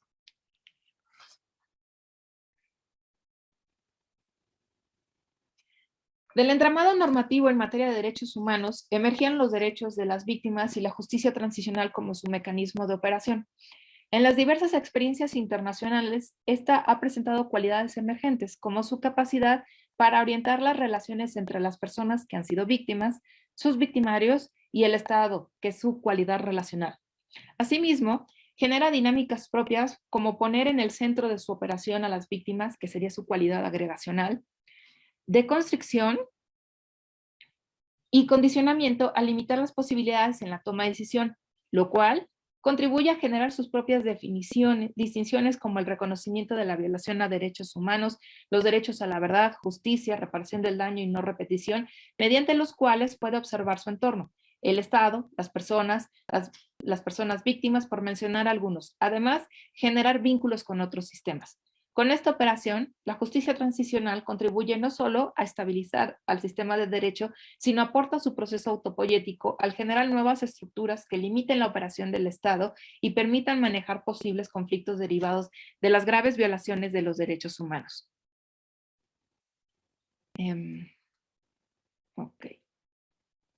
Además, esta sucinta, presentación de los distintos mecanismos de justicia transicional implementados en México muestra que en el país se ha privilegiado la creación de comisiones de la verdad que no necesariamente van acompañadas de otras medidas para garantizar los derechos a la justicia, a la reparación y mucho menos a la no repetición.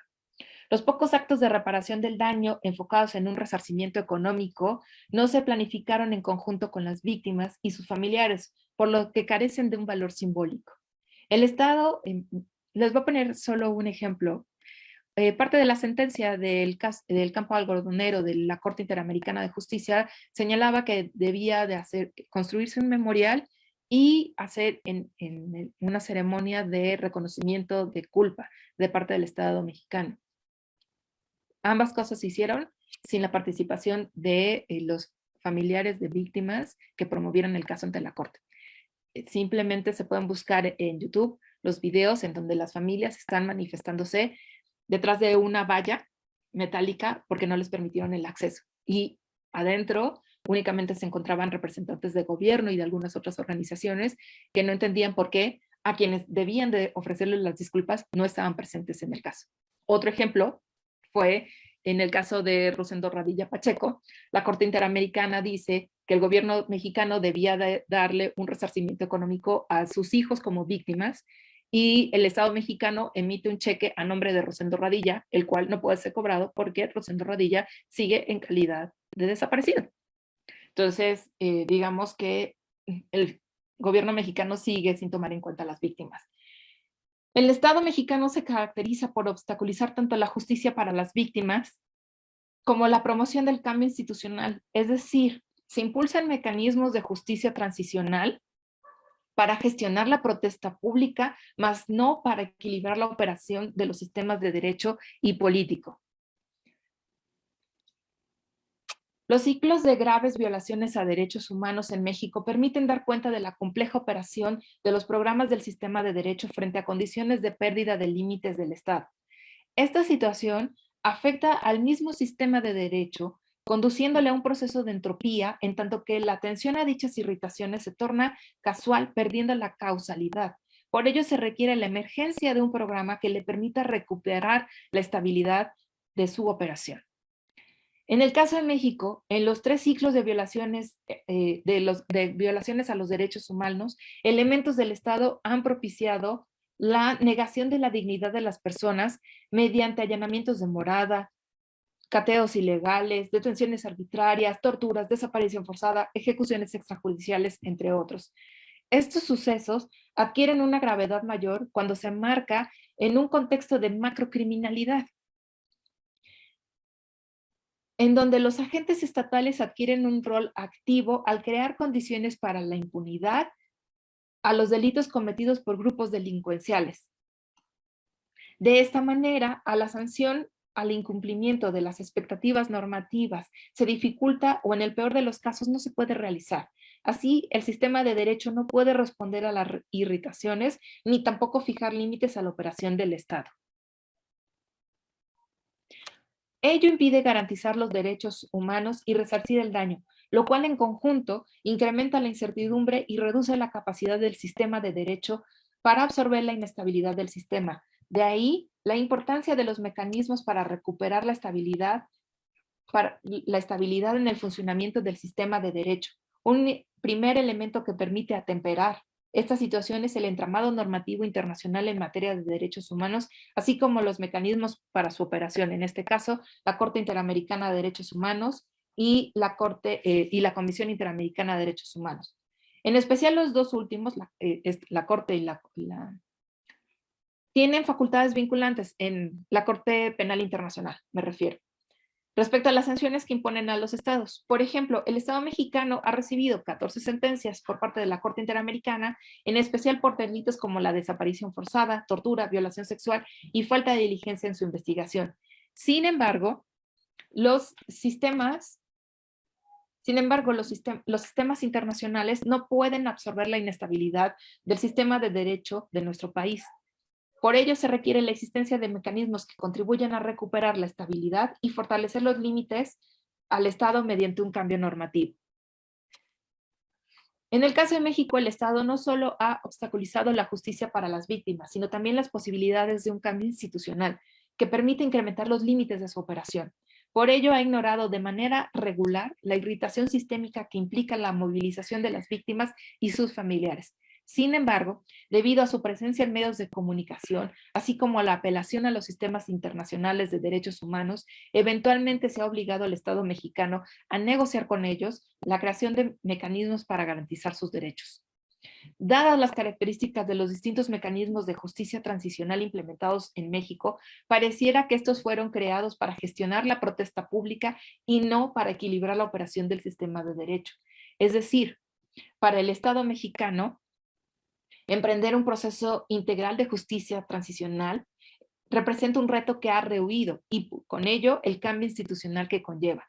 Pese a ello, la justicia transicional es un proceso necesario para México porque puede impulsar un cambio sistémico en favor de la recuperación del equilibrio en el sistema de derecho y con ellos impactar de manera favorable la inclusión de las personas y sobre todo de las víctimas. Esta fotografía es bastante simbólica porque fue creada por colectivos de buscadoras y familiares de víctimas. Las letras, ¿dónde están? Fueron creadas a partir de la ropa unida de personas desaparecidas en nuestro país y mientras protestaban afuera de Palacio Nacional, al interior de Palacio Nacional, se estaba haciendo la ceremonia para la implementación del mecanismo de investigación forense de nuestro país. Muchas gracias.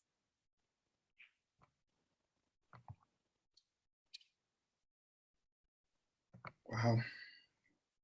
Bueno, pues queda mucho para la reflexión después de la clarificadora exposición de la doctora Tania Galaviz sobre nuestra memoria de impunidad y desaparición de personas. Esperamos sus preguntas y comentarios de parte de estudiantes, profesores, colegas e interesados en el seminario. Caray, Tania, lo que estás planteando es terrible, ¿no?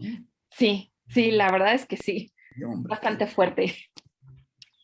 Bueno, me parece muy interesante el hecho de este elemento, digamos, de la globalización, de la internacionalización, como una pauta para efecto de que en México se puedan respetar los derechos humanos, es decir, como nunca la importancia, digamos, de que las organizaciones, las instituciones mexicanas, las universidades, los centros se liguen con estas organizaciones a nivel internacional, es decir, esta conexión entre organizaciones, instituciones, sistemas globales, digamos, es una propuesta, me parece muy, muy valiosa y que a veces no la contemplamos o no está en nuestra perspectiva.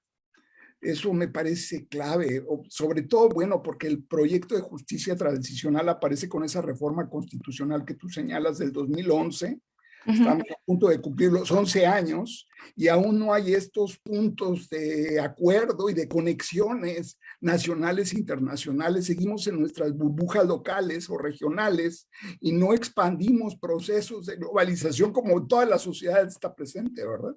Claro, sí. Perdón, Carlos, o sea, es que aquí es en donde se desfasa, porque en el caso, por ejemplo, del gobierno mexicano, se vuelve como muy, muy reactivo a lo que la sociedad le presiona. Y en el caso, por ejemplo, de los colectivos de búsqueda y de los colectivos de familiares, ellos sí están haciendo estas redes, ¿no? Se están vinculando con universidades, se están vinculando con centros de investigación, se están vinculando o sea, por eso señalaba, la red de redes que están tejiendo le hace un contrapeso impresionante al gobierno, pese a que el gobierno trate constantemente de eludir su responsabilidad. Claro, yo te quisiera decir que en el Departamento de Sociología de nuestra Universidad de Guadalajara tenemos un comité universitario de análisis en materia de desaparición de personas. Tenemos un observatorio sobre libertades de expresión y violencia contra periodistas. Que están jugando un papel muy importante en nuestra sociedad, porque evidentemente están denunciando, están comunicando en cada caso lo que está sucediendo, ¿verdad? Y eso, poner la comunicación a disposición, hacer cajas de resonancia constante de lo que está sucediendo.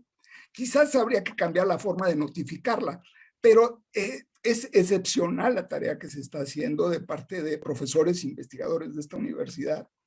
Y que me parece que en todas las demás universidades también está sucediendo algo muy semejante, ¿verdad? Así es, o sea, casi en universidades y centros de investigación están generando grupos de distintas formas de acompañamiento y de sumar esfuerzos, ¿no? O sea, hay grupos, por ejemplo, que se han generado con investigadores del CIESAS que directamente hacen capacitación a los colectivos de búsqueda para que aprendan a hacer, digamos, la búsqueda, ¿no? O sea, cómo detectar terreno y demás, de antropología forense, ¿no? Entonces, se está tratando de sumar esfuerzos y por eso esta apuesta de, o sea, digamos, si lo dejamos en manos el Estado, gracias, no va a hacer nada. Y recuperar un tanto lo que dice Luma, ¿no? O sea, mientras esté todo el tiempo en los medios masivos, se convierte en una irritación que no puede eludir, en este caso, el sistema político. O sea, el sistema político no se puede hacer a un lado cuando está constantemente en los medios de comunicación. Y ahí es en donde todos presionamos. Y, por ejemplo, en el caso de los periodistas, de ahí su presencia tan incómoda para el Estado. Por supuesto, por supuesto. Uh-huh. Fíjate que en términos, digamos, como de recuerdos, yo me acuerdo que después de la Guerra Sucia, esta que marcas del 68 a los 80, allá por mediados de los 80, 85, 87, aquellos que formábamos grupos en contra de los desaparecidos, principalmente políticos, que fue cuando se empezaron a formar los comités de familiares de desaparecidos y diferentes estudiantes apoyábamos ese movimiento. Te estoy hablando del 85, 89. Yo recuerdo que una lógica del Estado fue la desaparición de aquellos que estábamos defendiendo estas luchas, ¿no? Es decir, yo me acuerdo que fuimos desaparecidos 3, 4 días, ¿verdad? Por gente de las Brigadas Blancas, aquella gente, digamos, de la Guerra Sucia. Pero lo interesante de esto era la lógica. No solamente se desaparecían, sobre todo desapariciones políticas, sino a quienes defendían a los desaparecidos también les aplicaban la misma lógica, ¿no? Yo me acuerdo que en aquellos tiempos el criterio de los desaparecidos políticos y sociales que teníamos era de aproximadamente 490 personas. Ahora tenemos 90,000. Las cosas están peor, terriblemente peor. Es decir, no hemos avanzado en términos de disminución de estos casos. Es decir, 490 en el 85, 86, 87, a 90,000 desaparecidos. Es terrible. La impunidad ante todos estos acontecimientos es terrible.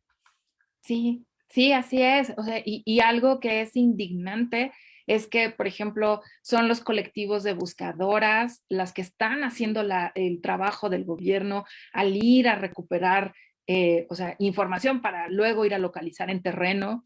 Y una vez que hacen la recuperación en terreno, luego viene otro proceso muy fuerte para ellas, que es que ahorita de los cuerpos recuperados por los distintos colectivos a nivel nacional, hay más de 56,000 cuerpos en los EMEFOS que no han sido identificados. O sea, estas mujeres ya los sacaron, pero no puede ninguna familia reclamarlos porque no los están identificando.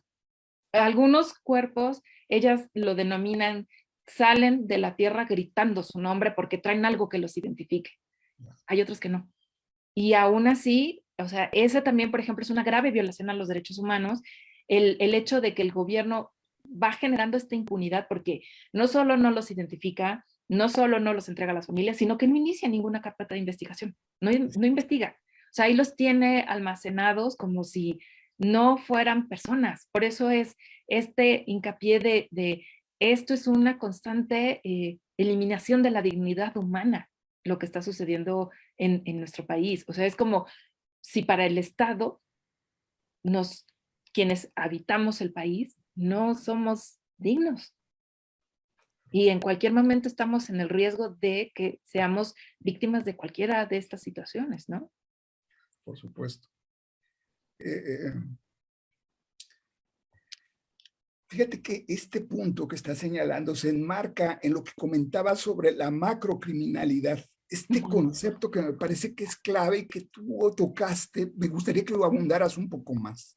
Es decir, también es esta otra parte, parte de la macrocriminalidad, ¿verdad? Así es. Sí, o sea, esta es una discusión que se ha adoptado porque, digamos, durante la década de los 70s, 80s, cuando empezó todos los procesos de justicia transicional a partir de las transiciones democráticas en el Cono Sur, se hablaba del terrorismo de Estado, porque el Estado lo que hacía era localizar grupos específicos y los atacaba, desaparecía, etcétera. Pero en la actualidad no son grupos específicos contra los que va. En algún momento se ha apostado a decir, bueno, es que son los jóvenes, sí, pero es que no solo son los jóvenes o las mujeres jóvenes las que desaparecen, sino también están desapareciendo en cualquier rango de edad, están desapareciendo. No hay una lógica en la que puedas decir, ah, es que pertenecía a tal grupo político, ah, es que estaba cercano a alguien que pertenecía a un grupo político. No. Entonces, esta discusión se da en torno de ya no calza el término de terrorismo de Estado, porque estamos frente a nuevos actores que han emergido, como por ejemplo, no solo la delincuencia organizada, delincuencia transnacional, sino por ejemplo también las empresas transnacionales también hacen uso de esto, ¿no? O sea, vemos todos los casos de ambientalistas que están siendo perseguidos, asesinados en América Latina, y también son estas empresas. Entonces, frente a todos estos nuevos sujetos que hacen uso de estas violencias, ¿cómo denominarlo? Ya no es un terrorismo de Estado y emerge este concepto de macrocriminalidad, en donde lo que se dice es, bueno, el Estado no es responsable de las acciones que cometen los particulares, pero sí es responsable de generar los contextos para que esos particulares cometan esas violaciones a derechos humanos. Sí es responsable por no identificar, por no hacer investigación, sí es responsable por la impunidad, sí es, o sea, empieza a haber así una serie de elementos tan impresionantes.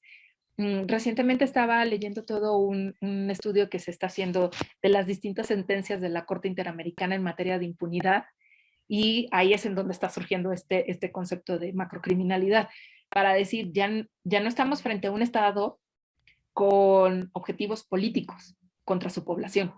Estamos frente a un Estado que más bien está generando las condiciones para que su población no esté segura. Por lo tanto, ya ni siquiera está cumpliendo su función por la que fue creado, que es la protección de su propia población. O sea, está generando, o sea, se está haciendo responsable de no hacer nada por su población, pero sí hacerlo por ciertos grupos delincuenciales. Por ejemplo, ya no calza el decir, ah, es que son corruptos y por eso es que participan los policías con los grupos criminales. No es que sean solo corruptos, es que el sistema ya se ha generado de tal manera que ha generado esta macrocriminalidad en la que si hay un policía que dice yo no le entro, pues le es más fácil renunciar y salirse de la corporación que quedarse en la corporación. Y el yo no le entro ni siquiera puede ser que va a recibir dinero, a veces es conservar la vida. O sea, ya no es esa noción de corrupción de está en la nómina de tal cártel, sino es, saben que si no participan, los matan o ponen en peligro a su familia. A eso es a lo que se refiere la macrocriminalidad. O sea, el Estado está empezando a generar condiciones tales, digámoslo así, que se está volviendo su propio hoyo negro, el Estado, para su población. Mira, el doctor César García Razo, un especialista en Derecho, dice, hola, estimado profesor Sedano, saludos, Tania, felicidades por tu exposición. No pude escuchar si desarrollaste alguna observación sobre la firma del protocolo facultativo del PIDESCA. No, Me gustaría mucho conocer más de tu perspectiva sobre esto. Gracias de antemano y saludos. Estupendo lo de mi macrocriminalidad. Gracias por abundar en ello. Gracias, sí. No, sí, efectivamente no toqué el protocolo del PIDESCA, porque justo es muy importante. Este protocolo se refiere a los derechos económicos, sociales y culturales. Mencioné brevemente, por ejemplo, que cuando el Estado no, en esta parte que mencionaba de la no identificación de los cuerpos recuperados y se violaba el derecho a la identidad, pero al no entregarlo a las familias para que hagan sus rituales de duelo, se está violando un derecho cultural. Y también se podría estar violentando otro tipo de derechos. Entonces, en este, digamos, en este entramado internacional de los derechos humanos, en el sistema internacional de derechos humanos, también los derechos económicos, sociales y culturales tienen un impacto muy impresionante.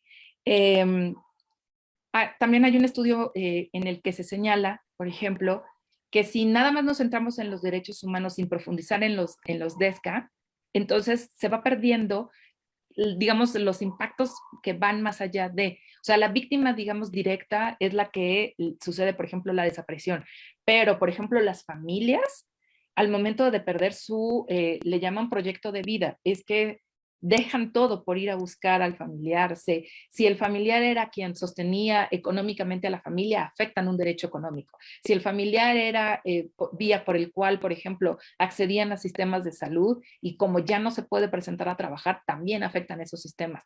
Los hijos o familiares que estén digamos, en niveles de educación, también se ven afectados con una desaparición. Entonces, digamos, la apuesta es incorporarlos a este tipo de análisis.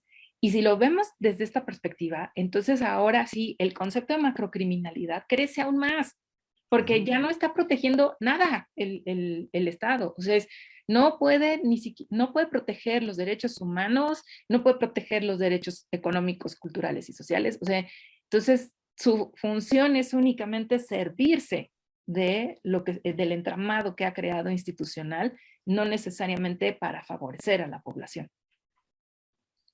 Esto es terrible, ¿eh? Porque hemos visto pasar a partidos como el PRI, como el PAN, como Movimiento Ciudadano, como Morena, y no vemos respuestas, no vemos resultados, al contrario, se acrecientan. Nuestras expectativas políticas descienden cada vez más, porque a mayor expectativa, mayor caída de la misma con los resultados que vemos en seguridad, ¿no? En la Así es. impunidad, Sí. terrible. Tania, tú conoces a Dominic Hoffman, Uh -huh. tú conoces bien a Dominic Hoffman. ¿Qué te pareció su ponencia, su conferencia sobre la impunidad? Es que se vuelve también un elemento que hay que considerarlo. O sea, por ejemplo, si nos centramos específicamente en las víctimas, eh, los impactos psicosociales de la impunidad son impresionantes. Son impresionantes en el sentido de imaginémonos siquiera o sea, si nosotros nos sentimos en una situación de desamparo frente al Estado, cuando vemos el Estado lo que hace, imaginémonos a las víctimas cómo se siente triplicado ese desamparo, porque ellas hacen el trabajo de investigación, son constantemente rechazadas en su trabajo de investigación y además reciben los impactos de la impunidad porque en muchas ocasiones, dentro de los testimonios que existen, por ejemplo, de las buscadoras, muchas ya han identificado quiénes fueron quienes desaparecieron a sus hijos. Ya saben, ya con nombre, apellido, dónde viven, todo. Y los pueden ver caminar y no, o sea, y el impacto que les provoca eso. Entonces sí, o sea, esta exposición que hacía Dominic es importante porque se va entrelazando con esta apuesta. O sea, esta apuesta que hice yo es verlo como desde el sistema de derecho y como en el caso mexicano está completamente entrópico, ya no puede atender, necesita que emerja algo que le ayude a estabilizarse. Y la apuesta de Dominic va apuntalando, digamos, a esta emergencia de algo que le permita deshacerse de la impunidad, resolver la impunidad. Bueno, no deshacerse, sino más bien darle cauce a todos estos casos que se han atorado y que van impactando y generando impunidad, que va contribuyendo a su propia entropía. Claro. Tania, ¿qué significa, Tania, tocar temas tan dolorosos, tan terribles en nuestro país, cotidianos, que los vemos todos los días, y además darles un enfoque metodológico y teórico de las ciencias sociales? ¿Cómo ves eso? Híjole, bueno, es, es difícil no tocarse, ¿no? O sea, no ser tocado al leer testimonios, al escuchar testimonios, es difícil no poder apartarse del dolor, porque no puede ser ajeno ese dolor, digámoslo así.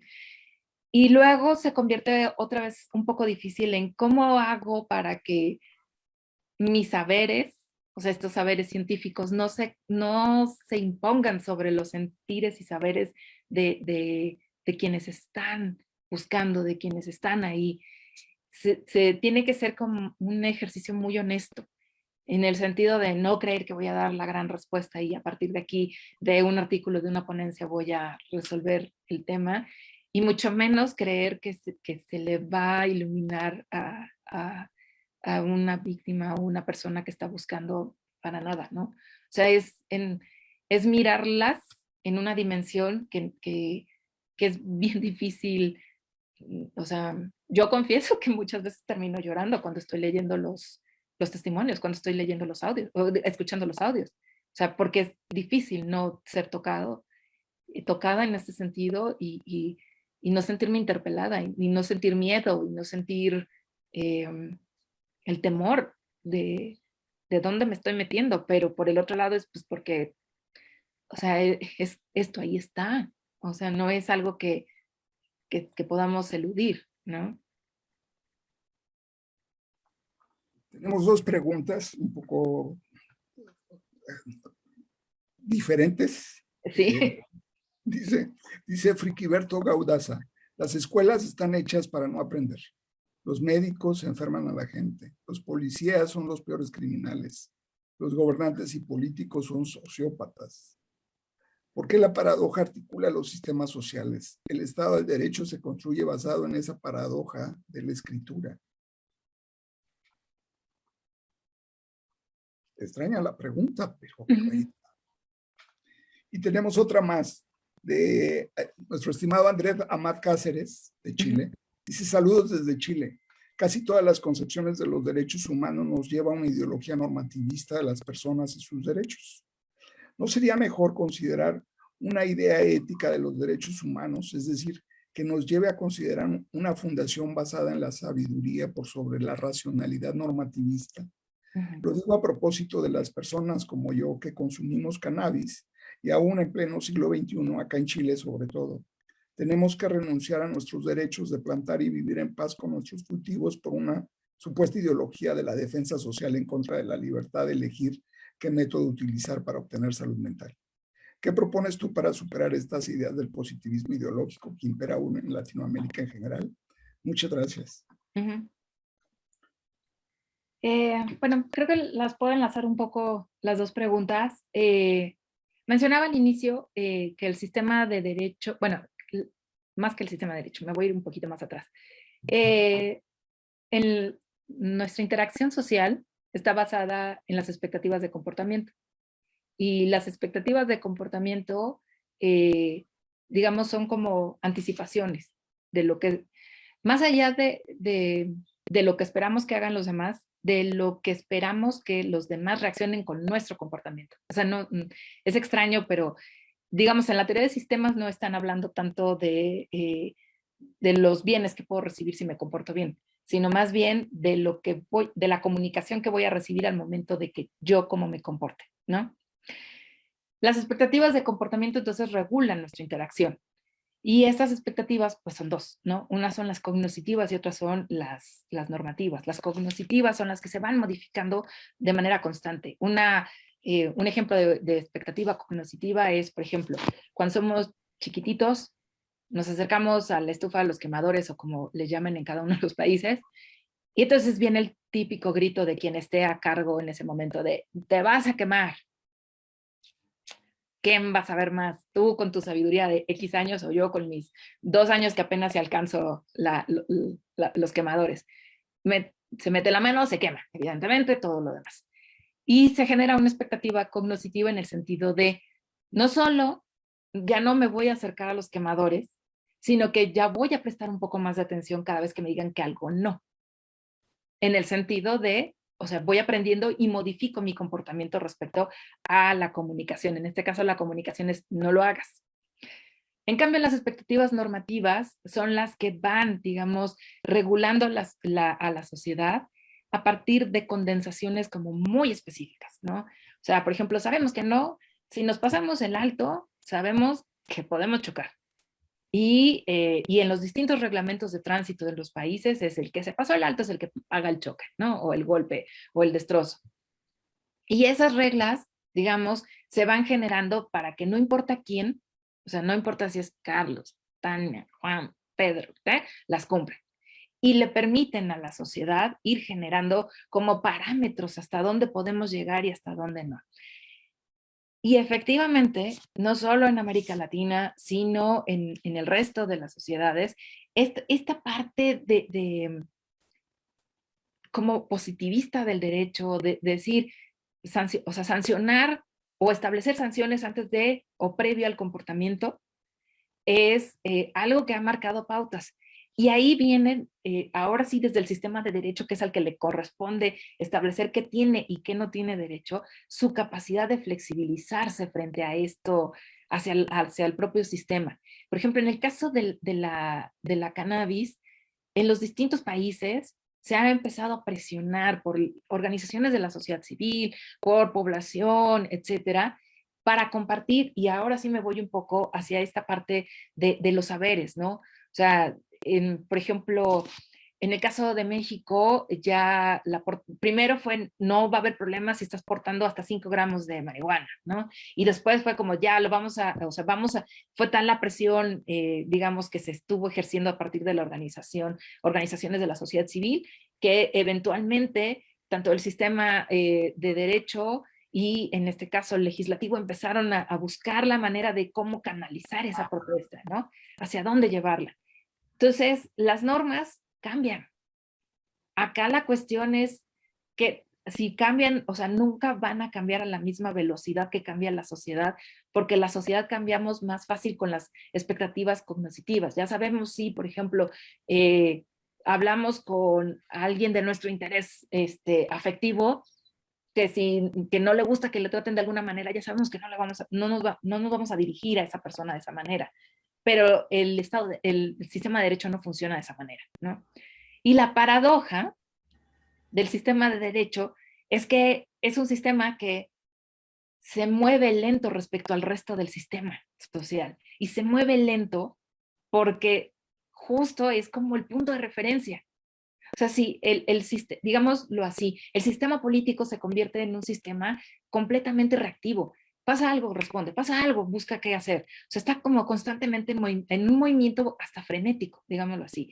El sistema educativo tiene otra lógica, pero si lo vemos desde este punto de vista, el sistema de derecho es el que se mueve lento para darle la estabilidad al sistema, para que el resto de los sistemas eventualmente consulten si dentro de su interacción con el sistema de derecho no están saltándose estas expectativas normativas. Y eso es paradójico, porque mientras tenemos un entorno y un sistema social y los distintos sistemas que componen el sistema social moviéndose a distintos ritmos, el sistema de derecho es lento y no responde con una agilidad que, digamos, buscaríamos. Lo vemos, por ejemplo, en el caso de mexicano, se firma, por ejemplo, las cartas y las convenciones para la creación de la Corte Penal Internacional, la Corte Interamericana de Derechos Humanos. México la ratifica. México hace todos los procesos de armonización. Viene la primera sentencia y de inmediato todo el mundo corre a preguntar, bueno, no todo el mundo, pero el gobierno mexicano corre a preguntarle al sistema de derecho mexicano, a la Suprema Corte de Justicia, oye, sí debemos de acatar la sentencia de la Corte Interamericana, ¿o qué hacemos? ¿No? Y es como de, pues si tú firmaste y tú dijiste que aprobabas su creación, pues sí, ¿no? Entonces se tardaron aproximadamente un año en revisar toda la documentación, la sentencia ahí detenida, la Corte Interamericana de Derechos Humanos diciéndole a México, estás empezando a entrar en falla porque no estás acatando o sea, no estás haciendo nada. Sí, estaba mexicano diciéndole, espérate, que todavía no me dicen si sí puedo hacerlo o no puedo hacerlo. Y la corte la Suprema Corte de Justicia de México dice, sí, lo debes de hacer, pero su movimiento es lento porque se vuelve un movimiento bastante estable dentro de un sistema que está en movimiento constante. Y por eso se vuelve paradójico porque no avanza a la velocidad que avanza la sociedad. Pero probablemente esa es su razón de ser, no avanzar a esa velocidad para estarle generando estabilidad al sistema social. Tania, hay más preguntas. Sí. ¿Tienes tiempo? Sí, sí, claro. Gracias. Israel León, compañero estudiante del Departamento de Sociología de la clase de Análisis de Realidades Complejas.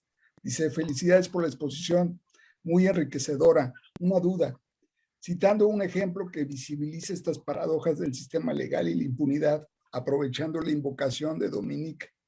En estos momentos tenemos a Gertz Manero de fiscal en México, que fue coordinador de la Operación Cóndor del año 76. Que bien sabemos su figura antidrogas, pero sobre todo se realizó una violencia sistematizada sobre la población. Pero a su vez tenemos comisiones de la verdad coetáneos a su administración sobre las víctimas del 76 y del 1990, que usted ya citó. Parecería que las instituciones tienen una selectividad sobre la memoria al acercarse a las víctimas o en constituir los marcos históricos de la desaparición. Muchas veces las estudian en otros sistemas, pero las omiten muy reflexivamente dentro de sí. Estos procesos de comisión de la verdad desde las instituciones, ¿qué tanto participan en la constitución de la memoria pública? Y esta, ¿cómo ha observado que se involucra en lo psicosocial? Gran pregunta, Israel. Sí, es muy, muy buena pregunta. Bueno, a ver si no revuelvo, pero voy a saltar entre países. Eh, Había cerrado la exposición diciendo que en el caso mexicano parecería que los distintos elementos de justicia transicional, en este caso las comisiones de la verdad que se establecen, son más para gestionar la protesta que con la intencionalidad real que deben de tener las comisiones de la verdad, que es conocer los sucesos y los hechos, ¿no? De violaciones a los derechos humanos. Si lo llevamos de esta manera, son creadas como una paradoja, o sea, son creadas para que no generen nada, ¿no? Entonces, Hertz Manero es un buen ejemplo de esa paradoja que van generando en el caso mexicano con este tipo de comisiones de la verdad. O sea, en algunos lados aparece y en otros como victimario, y en otros lados sutilmente desaparece todo ese historial y aparece como el nuevo fiscal. Entonces, imaginémonos entonces qué va a pasar, por ejemplo, con las organizaciones de víctimas que van a participar en esta nueva comisión para el esclarecimiento de la verdad del periodo de la Guerra Sucia, que van a estar en constante contacto con Hertz Manero. O sea, y ahora lo llevo hacia otro punto. Por ejemplo, hay dos países en donde sus comisiones de la verdad han funcionado muy bien y han sido más por iniciativa e impulso y digamos batalla de las organizaciones de víctimas que por los mismos gobiernos. O sea, de nuevo, parecería que las que están promoviendo la movilización del Estado y del sistema y el cambio social son las víctimas más que los partidos políticos. Y en este caso, el sistema político o bien el Estado. En el caso de Argentina, por ejemplo, la Comisión de la Verdad dio origen a una memoria, ¿no? Un libro que fue publicado. Pero pensaron, no toda la población va a sentarse a leer estos ejemplares. En ese entonces eran ejemplares físicos, no eran ejemplares digitales y descargables, ¿no? Y lo que hicieron fue generar una serie de programas de televisión y de radio en donde se testimoniaban a las víctimas y se escuchaban sus historias. Y son programas que todavía se pueden, en el caso de los de televisión, todavía se pueden buscar en YouTube, porque eran programas que se transmitían. O sea, imaginémoslo un poco en el caso mexicano y creo que comparativamente con el caso latinoamericano, imaginémonos que eran pequeñas cápsulas de 5 minutos que las lanzaban al aire en televisión nacional poco antes de la telenovela más fuerte de la noche. Entonces, sí o sí, la gente se tenía que o en el intermedio o sea, entre comerciales, pongámoslo así, aparecía el testimonio de una de las víctimas que aparecía en la memoria, ¿no?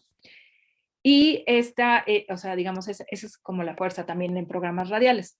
Ahora, un poco más digamos, más hacia el presente, la Comisión Nacional Histórica de Colombia tiene este mandato de estar recuperando los testimonios. Y además de que en su página web se pueden descargar todos y cada uno de las memorias de su comisión, las ha regionalizado.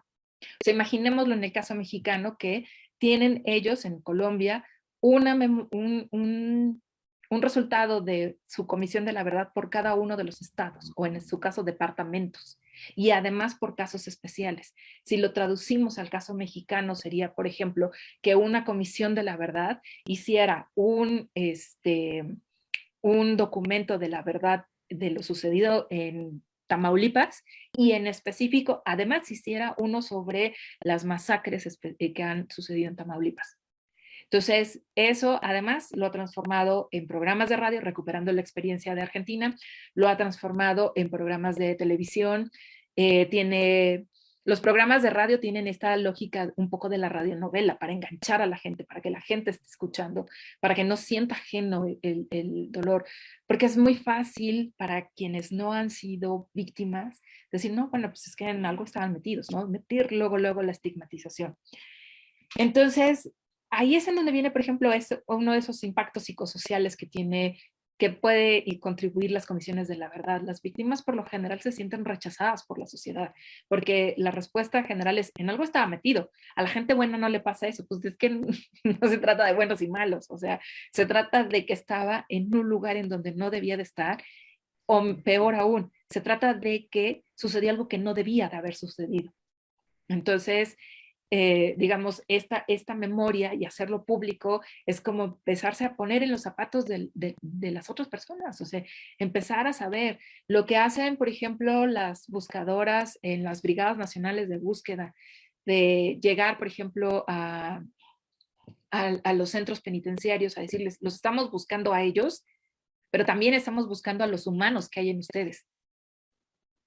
O sea, es como, quiero la dignidad y a mi ser humano que está por fuera, pero también quiero tu dignidad como ser humano, que la pierdes al momento en que te meten en el sistema carcelario. O sea, estoy pensando en todos, no nada más en mi persona desaparecida. Entonces, sí, bueno, no sé si espero haber respondido, y si no, di muchas vueltas. Muy bien, muy bien. Fíjate que hace poco la doctora Mayra, miembro de la red de sistemas sociales, me platicaba sobre la importancia de notificar de manera distinta esta información. Y un criterio de notificación diferente son los famosos archivos humanos que se daban mucho en Argentina, Chile, Uruguay, en donde eran los propios familiares de los desaparecidos quienes planteaban la situación, la sensación, la experiencia de vivir, el no tener ya a un familiar cercano, el no poder, pero desde sus palabras, desde su óptica, que tiene un impacto muy importante en términos de comunicación también, y poco se usa. Así es. Pues te dice Andrés Ahmed Cázares, muchísimas gracias por tus palabras. Es necesario que la paradoja positivista sea reemplazada por una visión fenomenológica del derecho, ¿no? Te dan las gracias. Muy bien.